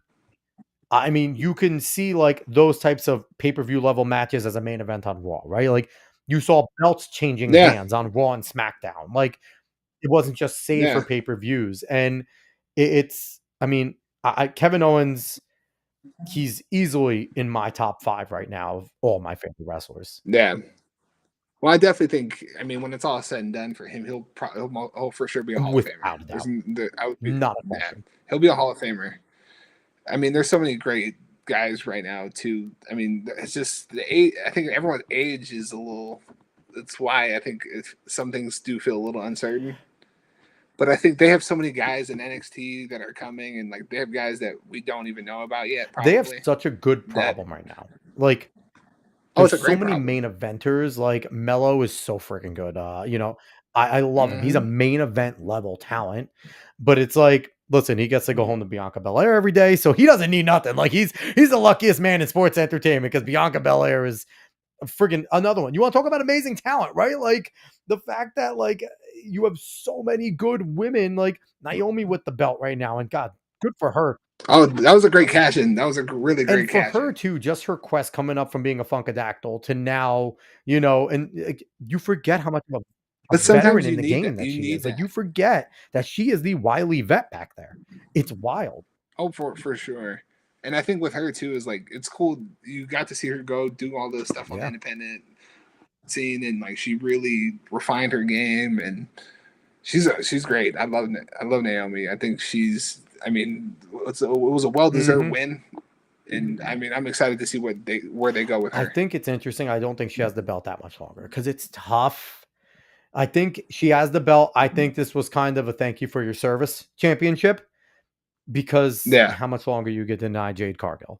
How much longer are you gonna like keep Roxanne Well, Perez yeah. down? How much longer are you gonna sit there like the EO Sky run with Rhea and things like that's fun. Like I know they have the separate ones, but it's like there's so many women there, and I feel like again it's that good problem to have, right? Oh, it's a really good pro. I mean, it's you can't ever. I feel like in wrestling, you can't really ever have too much talent. I think Naomi's a better fit in the intercontinental US championship scene. I love her. I think she's amazing, but I think there's just so much young Yeah. talent that they're gonna want to put up there. And Oh, and for it's like, sure. but I think she's, like I said, I think it was a great cash in, like you said, and she's put on great Yeah. matches. Oh, for sure. And I think she's a great She's heel. so She's a good. really good heel. Proceed with caution. Like I love that she's found that and she comes with all the caution tape. Like Oh yeah. she's just imposing too. So I'm happy this turned into a wrestling podcast. Like I truly enjoy that this turned into a Yeah. wrestling podcast. We had a whole entire section with entertainment. I don't want to hold you that much longer though, because you got places to be, people to Yeah. see. But so overall, what are your predictions for SummerSlam? What do you think we're going to get to see? Now, again, I love that so many do Ooh. 2 days too. Like I actually truly enjoy the 2 day setting. I did. Oh no, for sure, because it kind of leaves the room for like, oh, okay, well, like what's gonna happen And this next? is your brand split theory, right? Do a real brand Yeah. split and have like a SmackDown day and a Raw day, or like half and half, and make them Yeah. kind of beef as they're coming along. Like I think Yeah. Oh no, there's definitely something there for it, and I definitely think. I mean, hopefully they'll do something with they it. have to I say mean, SmackDown. They oh have to. man, yeah, Smack. Oh no, for sure, SmackDown. It's an institution. It's you gotta. I mean, they've got great people over there, so they're gonna They'll figure save it if something they out. bring back the giant fist. Hey, So what do you I definitely. thinking for SummerSlam? Gunther versus Punk. Is it just going to be a great match and Punk puts Gunther over? Um, I don't. I mean, selfishly, I mean, it would be cool to see Punk win. But if we want that Punk It'd be, Stone Cold run up, we're gonna need to start well, I soon, think, right? but you also don't. I mean, you also don't necessarily need to, because apparently they said Gunther might be Cena's last opponent. Really? See, I don't know. Is that like as a true passing of the torch type of thing? Yeah, like because I think, I mean, it makes sense that, I mean, at his last match, I mean, I 100% feel like he's gonna put over somebody younger. And I mean, Gunther's a great option. I mean, because honestly, I don't really know who else, because they're running through all the greatest hits. They're running through all the they Randy being the first one. I was kind of like, dang, okay. And then they went to Punk. I was like, okay, well, hold on, slow down, slow down. See, what they should do is they should just bring back all of his rivals and just do a battle royal and just let him end up on top of the battle royal. But I feel like he's too much of a company guy to where like he doesn't want to he wants the traditional like I'm going out He with has my to back. lose. Like, we know he has to lose in his Yeah. final match. It's gonna be something emotional, and I do think Gunther's a perfect guy to do it because Gunther's not gonna be emotional about it. Gunther's just gonna beat him and No. discard him. Like, and I think there's gonna be something Yeah. great about that, and I think it'll be the way Cena wants to go out, like, not as much fanfare, just be done. No. And, I mean, but it'll be interesting. I think they have some good stuff. So what do we got? Who's Cena fighting at Slam? It's What do Cody. you think is gonna happen there? I don't think they're gonna make Cena drop the belt. Not yet. I don't. I would hate for them to just. It would feel. I mean, like some of this, it would definitely feel rushed if they take the belt off of him. Don't Roman Reigns our I mean, Cody. I think Let Cody get it back organically. Don't force it. no. Oh no, but I think it might. And I don't know. Maybe I feel like it would kind of hurt Cody if he wins it back at SummerSlam. I think they should just make Cody dominate it, look good, and have The Rock interfere and it get a DQ and Cena holds it via DQ. And there's the rift between Cena and The Rock. Like, see, I didn't need your damn help. Yeah. Get away from me. And then they fight. Like, Well, because I I would think love what's after SummerSlam? Is it Survivor Series? that. I think so. I'm not up. I Or no, only find Survivor out Series. about the pay-per-views as they No, the happen. Survivor Series is Let's see. November. I think Survivor Series is November because we're gonna get Cena in a War Games. Yes. So pay-per-view, We're most likely. which would be amazing. And I think they probably go to Saudi another. They'll probably go to Saudi another time, most likely. They have NXT No Mercy coming up, which is going to be great. RVD, that would be another fun one. Can RVD still move to do it? Yeah, he does. He does some stuff on the Indies. I Okay. think still. Okay. And I mean, he seems like he's one of those guys who just like he doesn't age. Yeah. No, and I would love for him to get the final respect that he still deserves. I mean, Yeah. Nate's saying, yeah, there you go. Bring back RVD for the PLE. Yes. Yeah. So August 31st, Clash in Paris and Crown Jewel is in October. So that's what we got coming up. So Clash in Paris So that could be is August. So I think. Well, here's the interesting thing about I think Crown Jewel because aren't the world champions are supposed to face each other. So that's going to be interesting. So that could be. I mean, depending on. I mean, if Gunther is supposed to be seen his last match, it could. Be, I mean, who knows? I mean, his final match is going to be. Is it the calendar year that he's done? Because is it going to be Survivor Series? No. Apparently, it's the middle. It's the Saturday night's main event in Boston in December. Okay, so he'll have that Survivor Series, and then that'll be his last. So Survivor Series will be his last pay-per-view. So Yeah. I think they'll definitely do Gunther in October. I don't think Gunther is going to be his last match. I think they might be saying that, and because it's set up, right? You have them both in the championship. Let them clash. Let Gunther win, and then let Cena's last match be like someone important. Maybe you do bring back Edge for the retirement match. You know what I mean? Our Braun, I mean, if they go the younger route, I say Braun Breaker could be a really good one. Dom Mysterio, Or you let would be a Logan really Paul good really one. just piss everyone off, and he's the one that beats Cena. Oh, Logan Paul I mean, I and don't know if Cena's career. I'm like, I definitely don't know if I could watch But that. tell me that wouldn't be a perfect move for him. For both. Be Oh fun. no, I definitely think it would. Well, but I think if Logan ever wants to like sniff being a good I don't know guy. if but I think he'd rather sniff getting a belt, and I think that puts him right in the way to get a belt.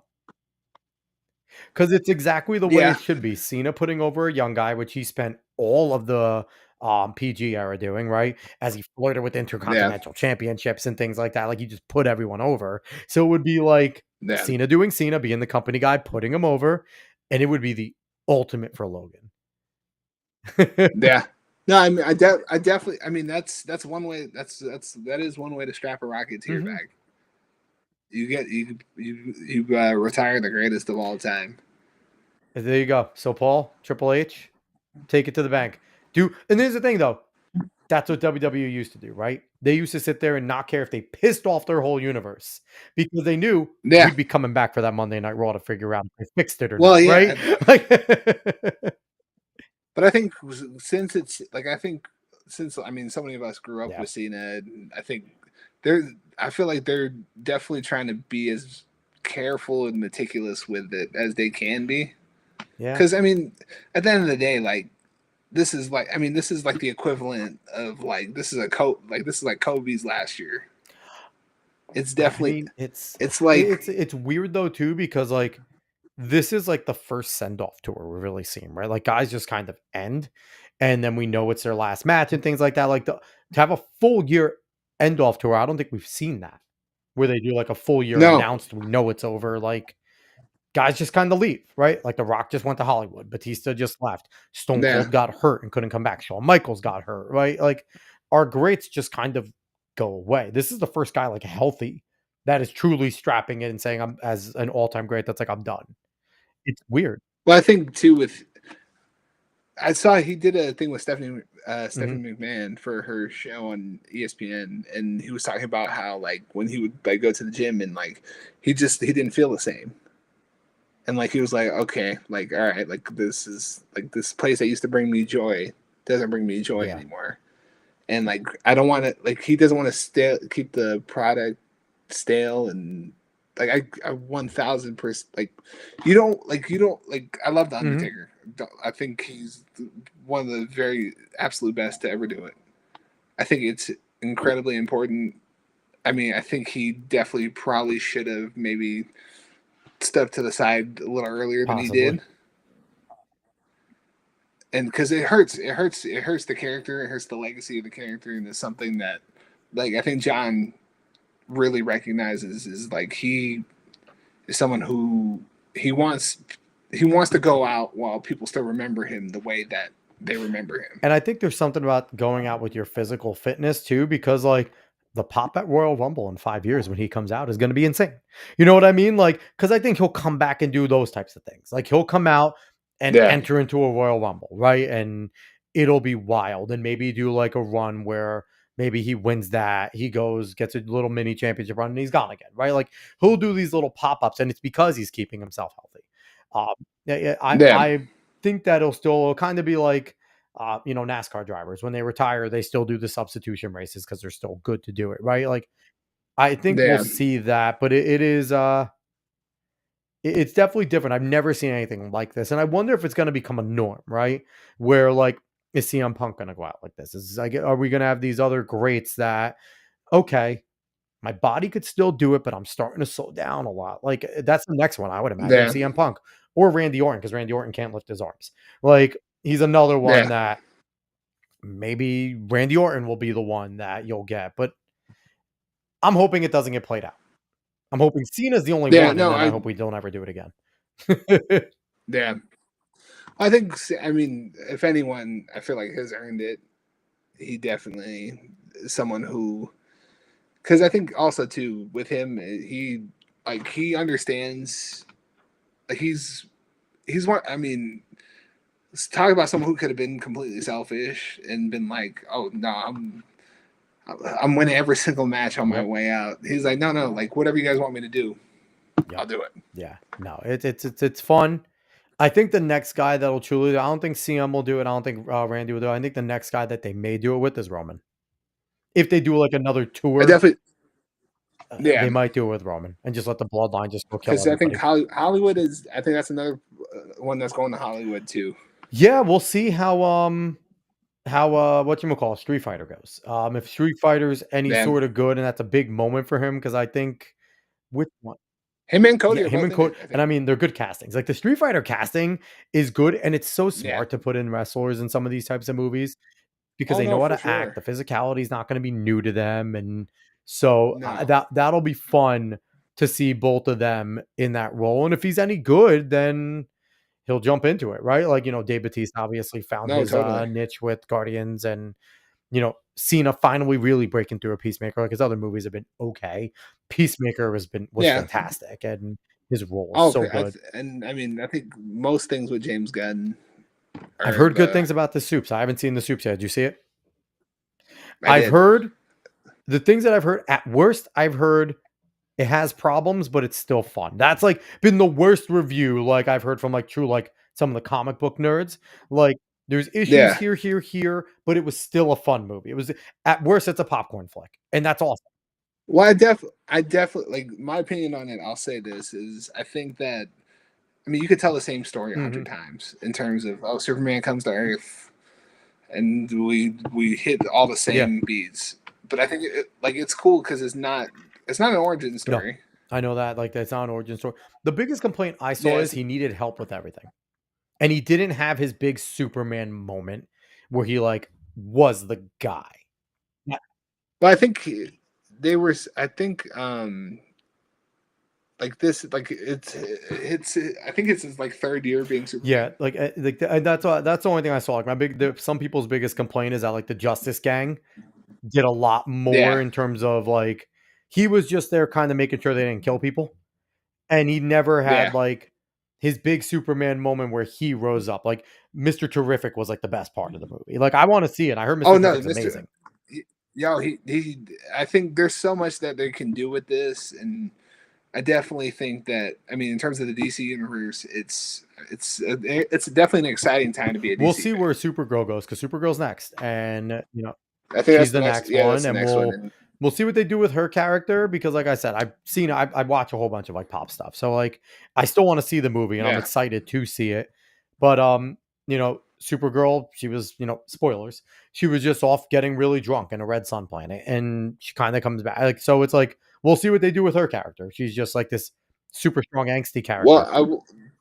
well to that I will say too is I think like from what I understood is that she like has been through like a crap ton of like stuff and like her dealing with all of it was her throwing a party and do all that stuff. Yeah, but I think I mean James Gunn doesn't miss. I mean in terms of the comic book He's movies been and good. he's he's been very like I mean Guardian I mean I love all the Guardians The Suicide stuff Squad he and did kind of save that group. also yeah The only issue, and it's not an issue with him per se, but it's an issue with everyone trying to take his style, where yeah there's no more gravity or levity in moments. There's a joke with every single moment that should have gravity. And I think that's like it's his style that he does that, but like Marvel just tried to yeah do it with everything. And it's like you need to have some moments which have some gravity so you can feel the weight of what's oh going no for on. sure And I think that there's got to be a yeah, balance. There has to be a balance. There has to be a balance, and I think, I mean, in my opinion, I thought it was good in terms of like it hit all the right things, and I think that, I mean, I thought the casting was all great. I think he's Yeah, great I as heard David Superman. Cornsweet did a good job. I heard Lois Lane was fantastic. Oh yeah, Rachel And Brosnan, she's that great. Lex was good, and Mr. Oh yeah, Terrific Nicholas and Holt. Hawkgirl, like they were all Yeah, good, and even Guy Gardner's Lantern was yeah. Oh good. Like, yeah, listen, I heard there was a ton of good. The casting was great. That the color panel was finally not freaking dark is awesome.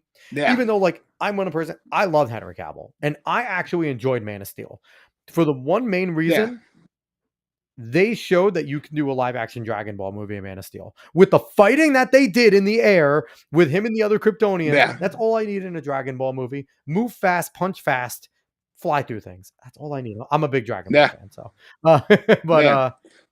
I'm excited to see the soups. I don't know if I'm going to get out to the movies because two young kids. The only movies I go see is children's movies, but I will Yeah. definitely catch it when it comes out on streaming. Regardless, I'm going to watch this movie. I'm excited. No, no, for sure, you definitely should. Definitely should. It's a fun. I mean, I had fun. I enjoyed it, and I mean, it definitely made me kind of like, okay, like DC, like if this is what DC's doing, I'm absolutely That's awesome. invested. And I'm happy. And again, like I said, I've seen those reactions. Like I haven't seen a truly, I've seen some people that said I didn't like it, but their I didn't like it was like a 4 out of 10. And I'm okay with that. Like that's fine. Yeah. Like that's still not because we've seen some of these last superhero movies, like the Marvels was awful. And it's like, Well, I think superhero fatigue it's real. It's it's definitely real. real and It's it's definitely real. also they're looking to take these like obscure comic book runs that really weren't successful and turn them into movies, right? Yeah. Like I'm a massive Silver Surfer fan.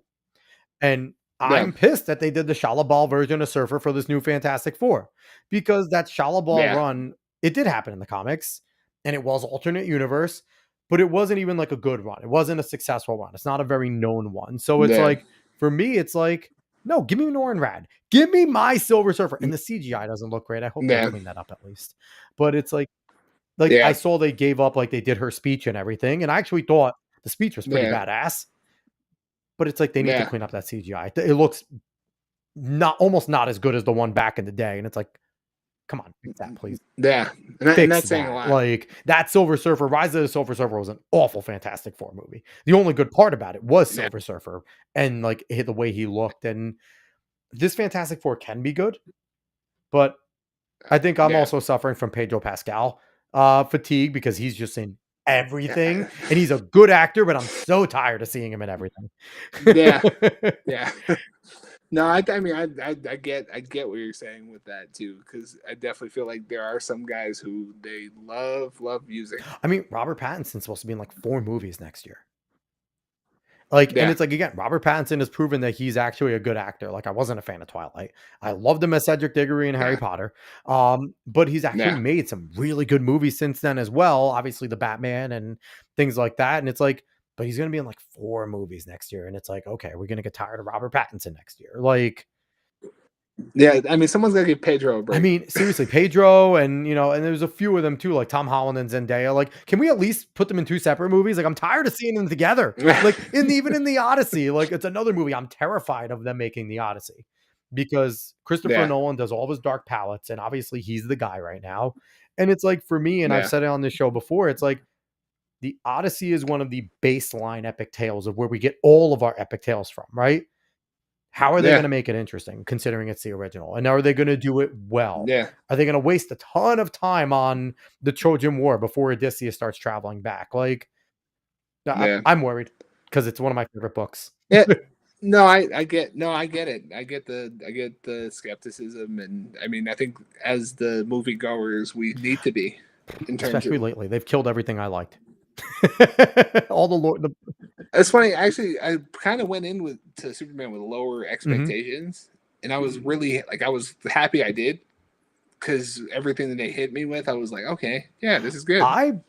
All of the previews I did, I thought were positive. Like even when people were like ripping the first trailer, like, oh, it looks like CW. I'm like, it looks fine. It's bright. It's a different look. It looks like it's going to be a more hopeful theme and not this dark theme. And Yeah, that's what I want from Superman. I want Superman to be hopeful. I want Superman to be yeah, that Boy Scout that just doesn't do anything yeah. wrong. Like The big blue Boy yeah. Scout. That's what I want. Not the Yeah, early Superman just used to just like jump over buildings and destroy places. And the original Superman comics, he was yeah, kind of a jerk.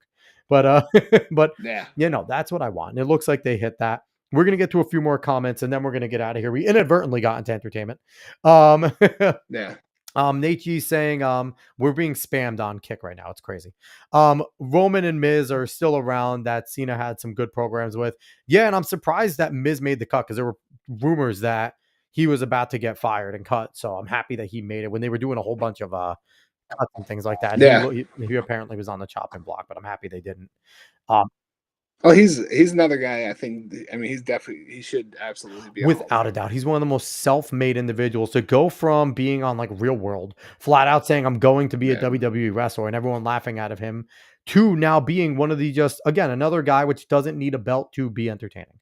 He does so much, and I can't wait until he's going to be a guy. He will be in commentary and just I think eventually he'll be there. He'll be like the Wade Barrett, the Pat McAfee. Like he'll be there doing Yeah, commentary and a guy that could like how Jerry the King did it for like 40 years and could still get in and do some yeah, programs. I think that'll be the Miz. And no, it'll for be sure. fun. Caveat ties coming back in saying I thought it was fun. I have it at a 75 on Criticless. And so with Criticless, it's out of 100%. So you can Yeah, rate it there. So I think it's pretty cool. It's a pretty good rating, 75. Um, yeah. Nate saying Sydney Sweeney playing Power Girl. I saw rumors with that. And see, Sydney Sweeney's the opposite. I could see her in everything. There will be no Sydney Sweeney fatigue here. But she'd actually be a good Power Girl. She looks the role of Power Girl, so that Yeah, could be fun. Caveat Ty saying I did not like Lex. I saw up and down with Lex. I've seen some people like this portrayal. Some people thought he had good moments, but not an overall good portrayal. So I've seen up and down with that. yeah. Um, No, I mean, I mean, it's definitely fair, and I think if when it comes to not liking certain that's okay. characters too, I think that's Yeah, kind of the yeah. point. I, That's One of kind the of that's biggest moments I saw a lot of people complaining about is when Lex and Superman were arguing about being human, and it looked like it could get yeah, to a good moment, and then James Gunn kind of killed it with his humor there to bring in Crypto when it could have been a really yeah, good dramatic moment. And then Crypto brought the humor yeah, in. Everyone's like, just let that go, James. Like, let them have that yeah. big moment. See the differences between their philosophies. Let them hash it out for like so. But again, you watch a James Gunn movie, you know what you're going to get with that type of stuff. That's Oh his no, for style. sure, for sure. And Caveat Ty saying tired of petulant man children being the main baddies. I mean, there's something to that, when it's again, it's the way Lex is Yeah, portrayed.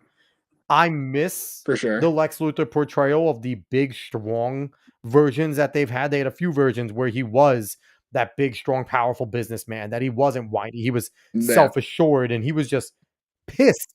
the animated stuff DC's done has always Well, been great. they have always been better at Marvel animated, and it's not close, where Marvel was always better live action.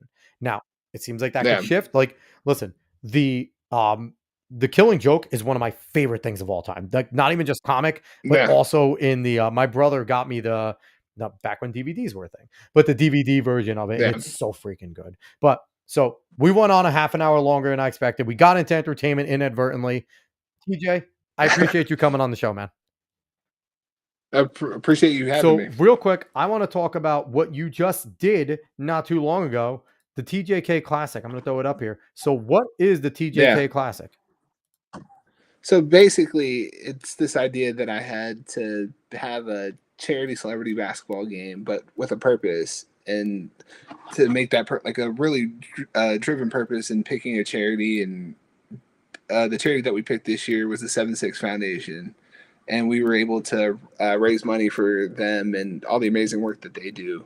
They really, with they work with underprivileged kids all over the world and give them resources and tools to be successful. And I mean, it was such an easy and fun thing to do, and to be able to use my platform to To be able happen, to, yeah. yeah, But that's awesome, and I love that you do that, and I think that it's cool that like you could obviously just hold the basketball tournament and people will come, right? Like that's a normal thing, but the fact that you are doing it for a cause and things like that, and I mean, you have a cool group of sponsors here. Obviously, people know Adidas and things like that. Like really, yeah, really cool stuff that you have going on over here, and it'll be back next year, right? that is the That is plan. that is awesome. Do you know how ahead of time do you know your sponsors and things like that? Or not your sponsors, I mean, your cause that you're gonna donate to? it it it kind of happens organically, Okay. and once we figure out like the cause, and then we kind of sit down. The people that helped me put this on, it's actually my mom. She's the biggest reason That's why this amazing. happens. And we sit down with a few other people who help us, and we kind of flesh it all out, and then we just Shout out execute. to moms. Awesome. Awesome. Doing a great job. So everybody make sure do you have a date yet for next year that people can look forward to? Because I know this just happened. Not at the moment, but just I mean, I'll I'll post it once we like kind of have a better idea of what like what we're And doing make sure next you with let that. us know because I will happily talk about it on the run up to get more people. And Yeah. is this something that people can watch live streamed or go to like or donate to? How can that Um. happen? Because I would love to get my Well. audience donating and doing what they can. Yeah. Well, I mean, that's something we're kind of figuring out to be able to live stream it because the games are actually a lot of Let's go. fun. Bring the Alex Cuesta They're, show out there. We will do live commentary, baby. Bring it out there. We'll live stream it. hey, We'll do the commentary on the game. Let's do it. there's an I would love idea. that. I would love to do that. You get me there. David will come. Get Scoop on there. Us three. We'll do the commentary Yeah, for the game. that could be a I'm lot here of for it. fun. You guys heard it here. The potential there. Now we're gonna hold TJ to his word. So, but if everyone wants to go check out TJ and everything that he does, follow him over on TikTok at TJKid13. And then if you want to follow him on X or Instagram to make sure that you keep up when the TJK Classic is coming at TJKid_. So once again, TJ, we appreciate you, man. Thank you so much for coming back on all these years later, still coming to hang out. Had a fun conversation. Love talking wrestling as much as we can. Oh yeah, no, thanks for having me. This was a lot of fun, and anytime, and hopefully won't be too Yeah, long. no, we'll make sure that honestly, maybe let's figure out maybe after Survivor Series when Cena wraps up a run, maybe we'll come back and we could do just basically a full friggin' show just talking about WWE and Cena and things like that and what happened. Yeah, So, no, that'd be a lot of awesome. fun. So once again, he's TJ Kid. Go check him out. He's the man. You can find us wherever you find the podcast. If you're watching this on YouTube, X, Kick, Rumble, all those places, thank you very much. Make sure you do your due diligence. If you're listening to this later, 5 stars is the only rating you're allowed to give, and leave comments. We appreciate that. We'll be back next week. So long, everybody.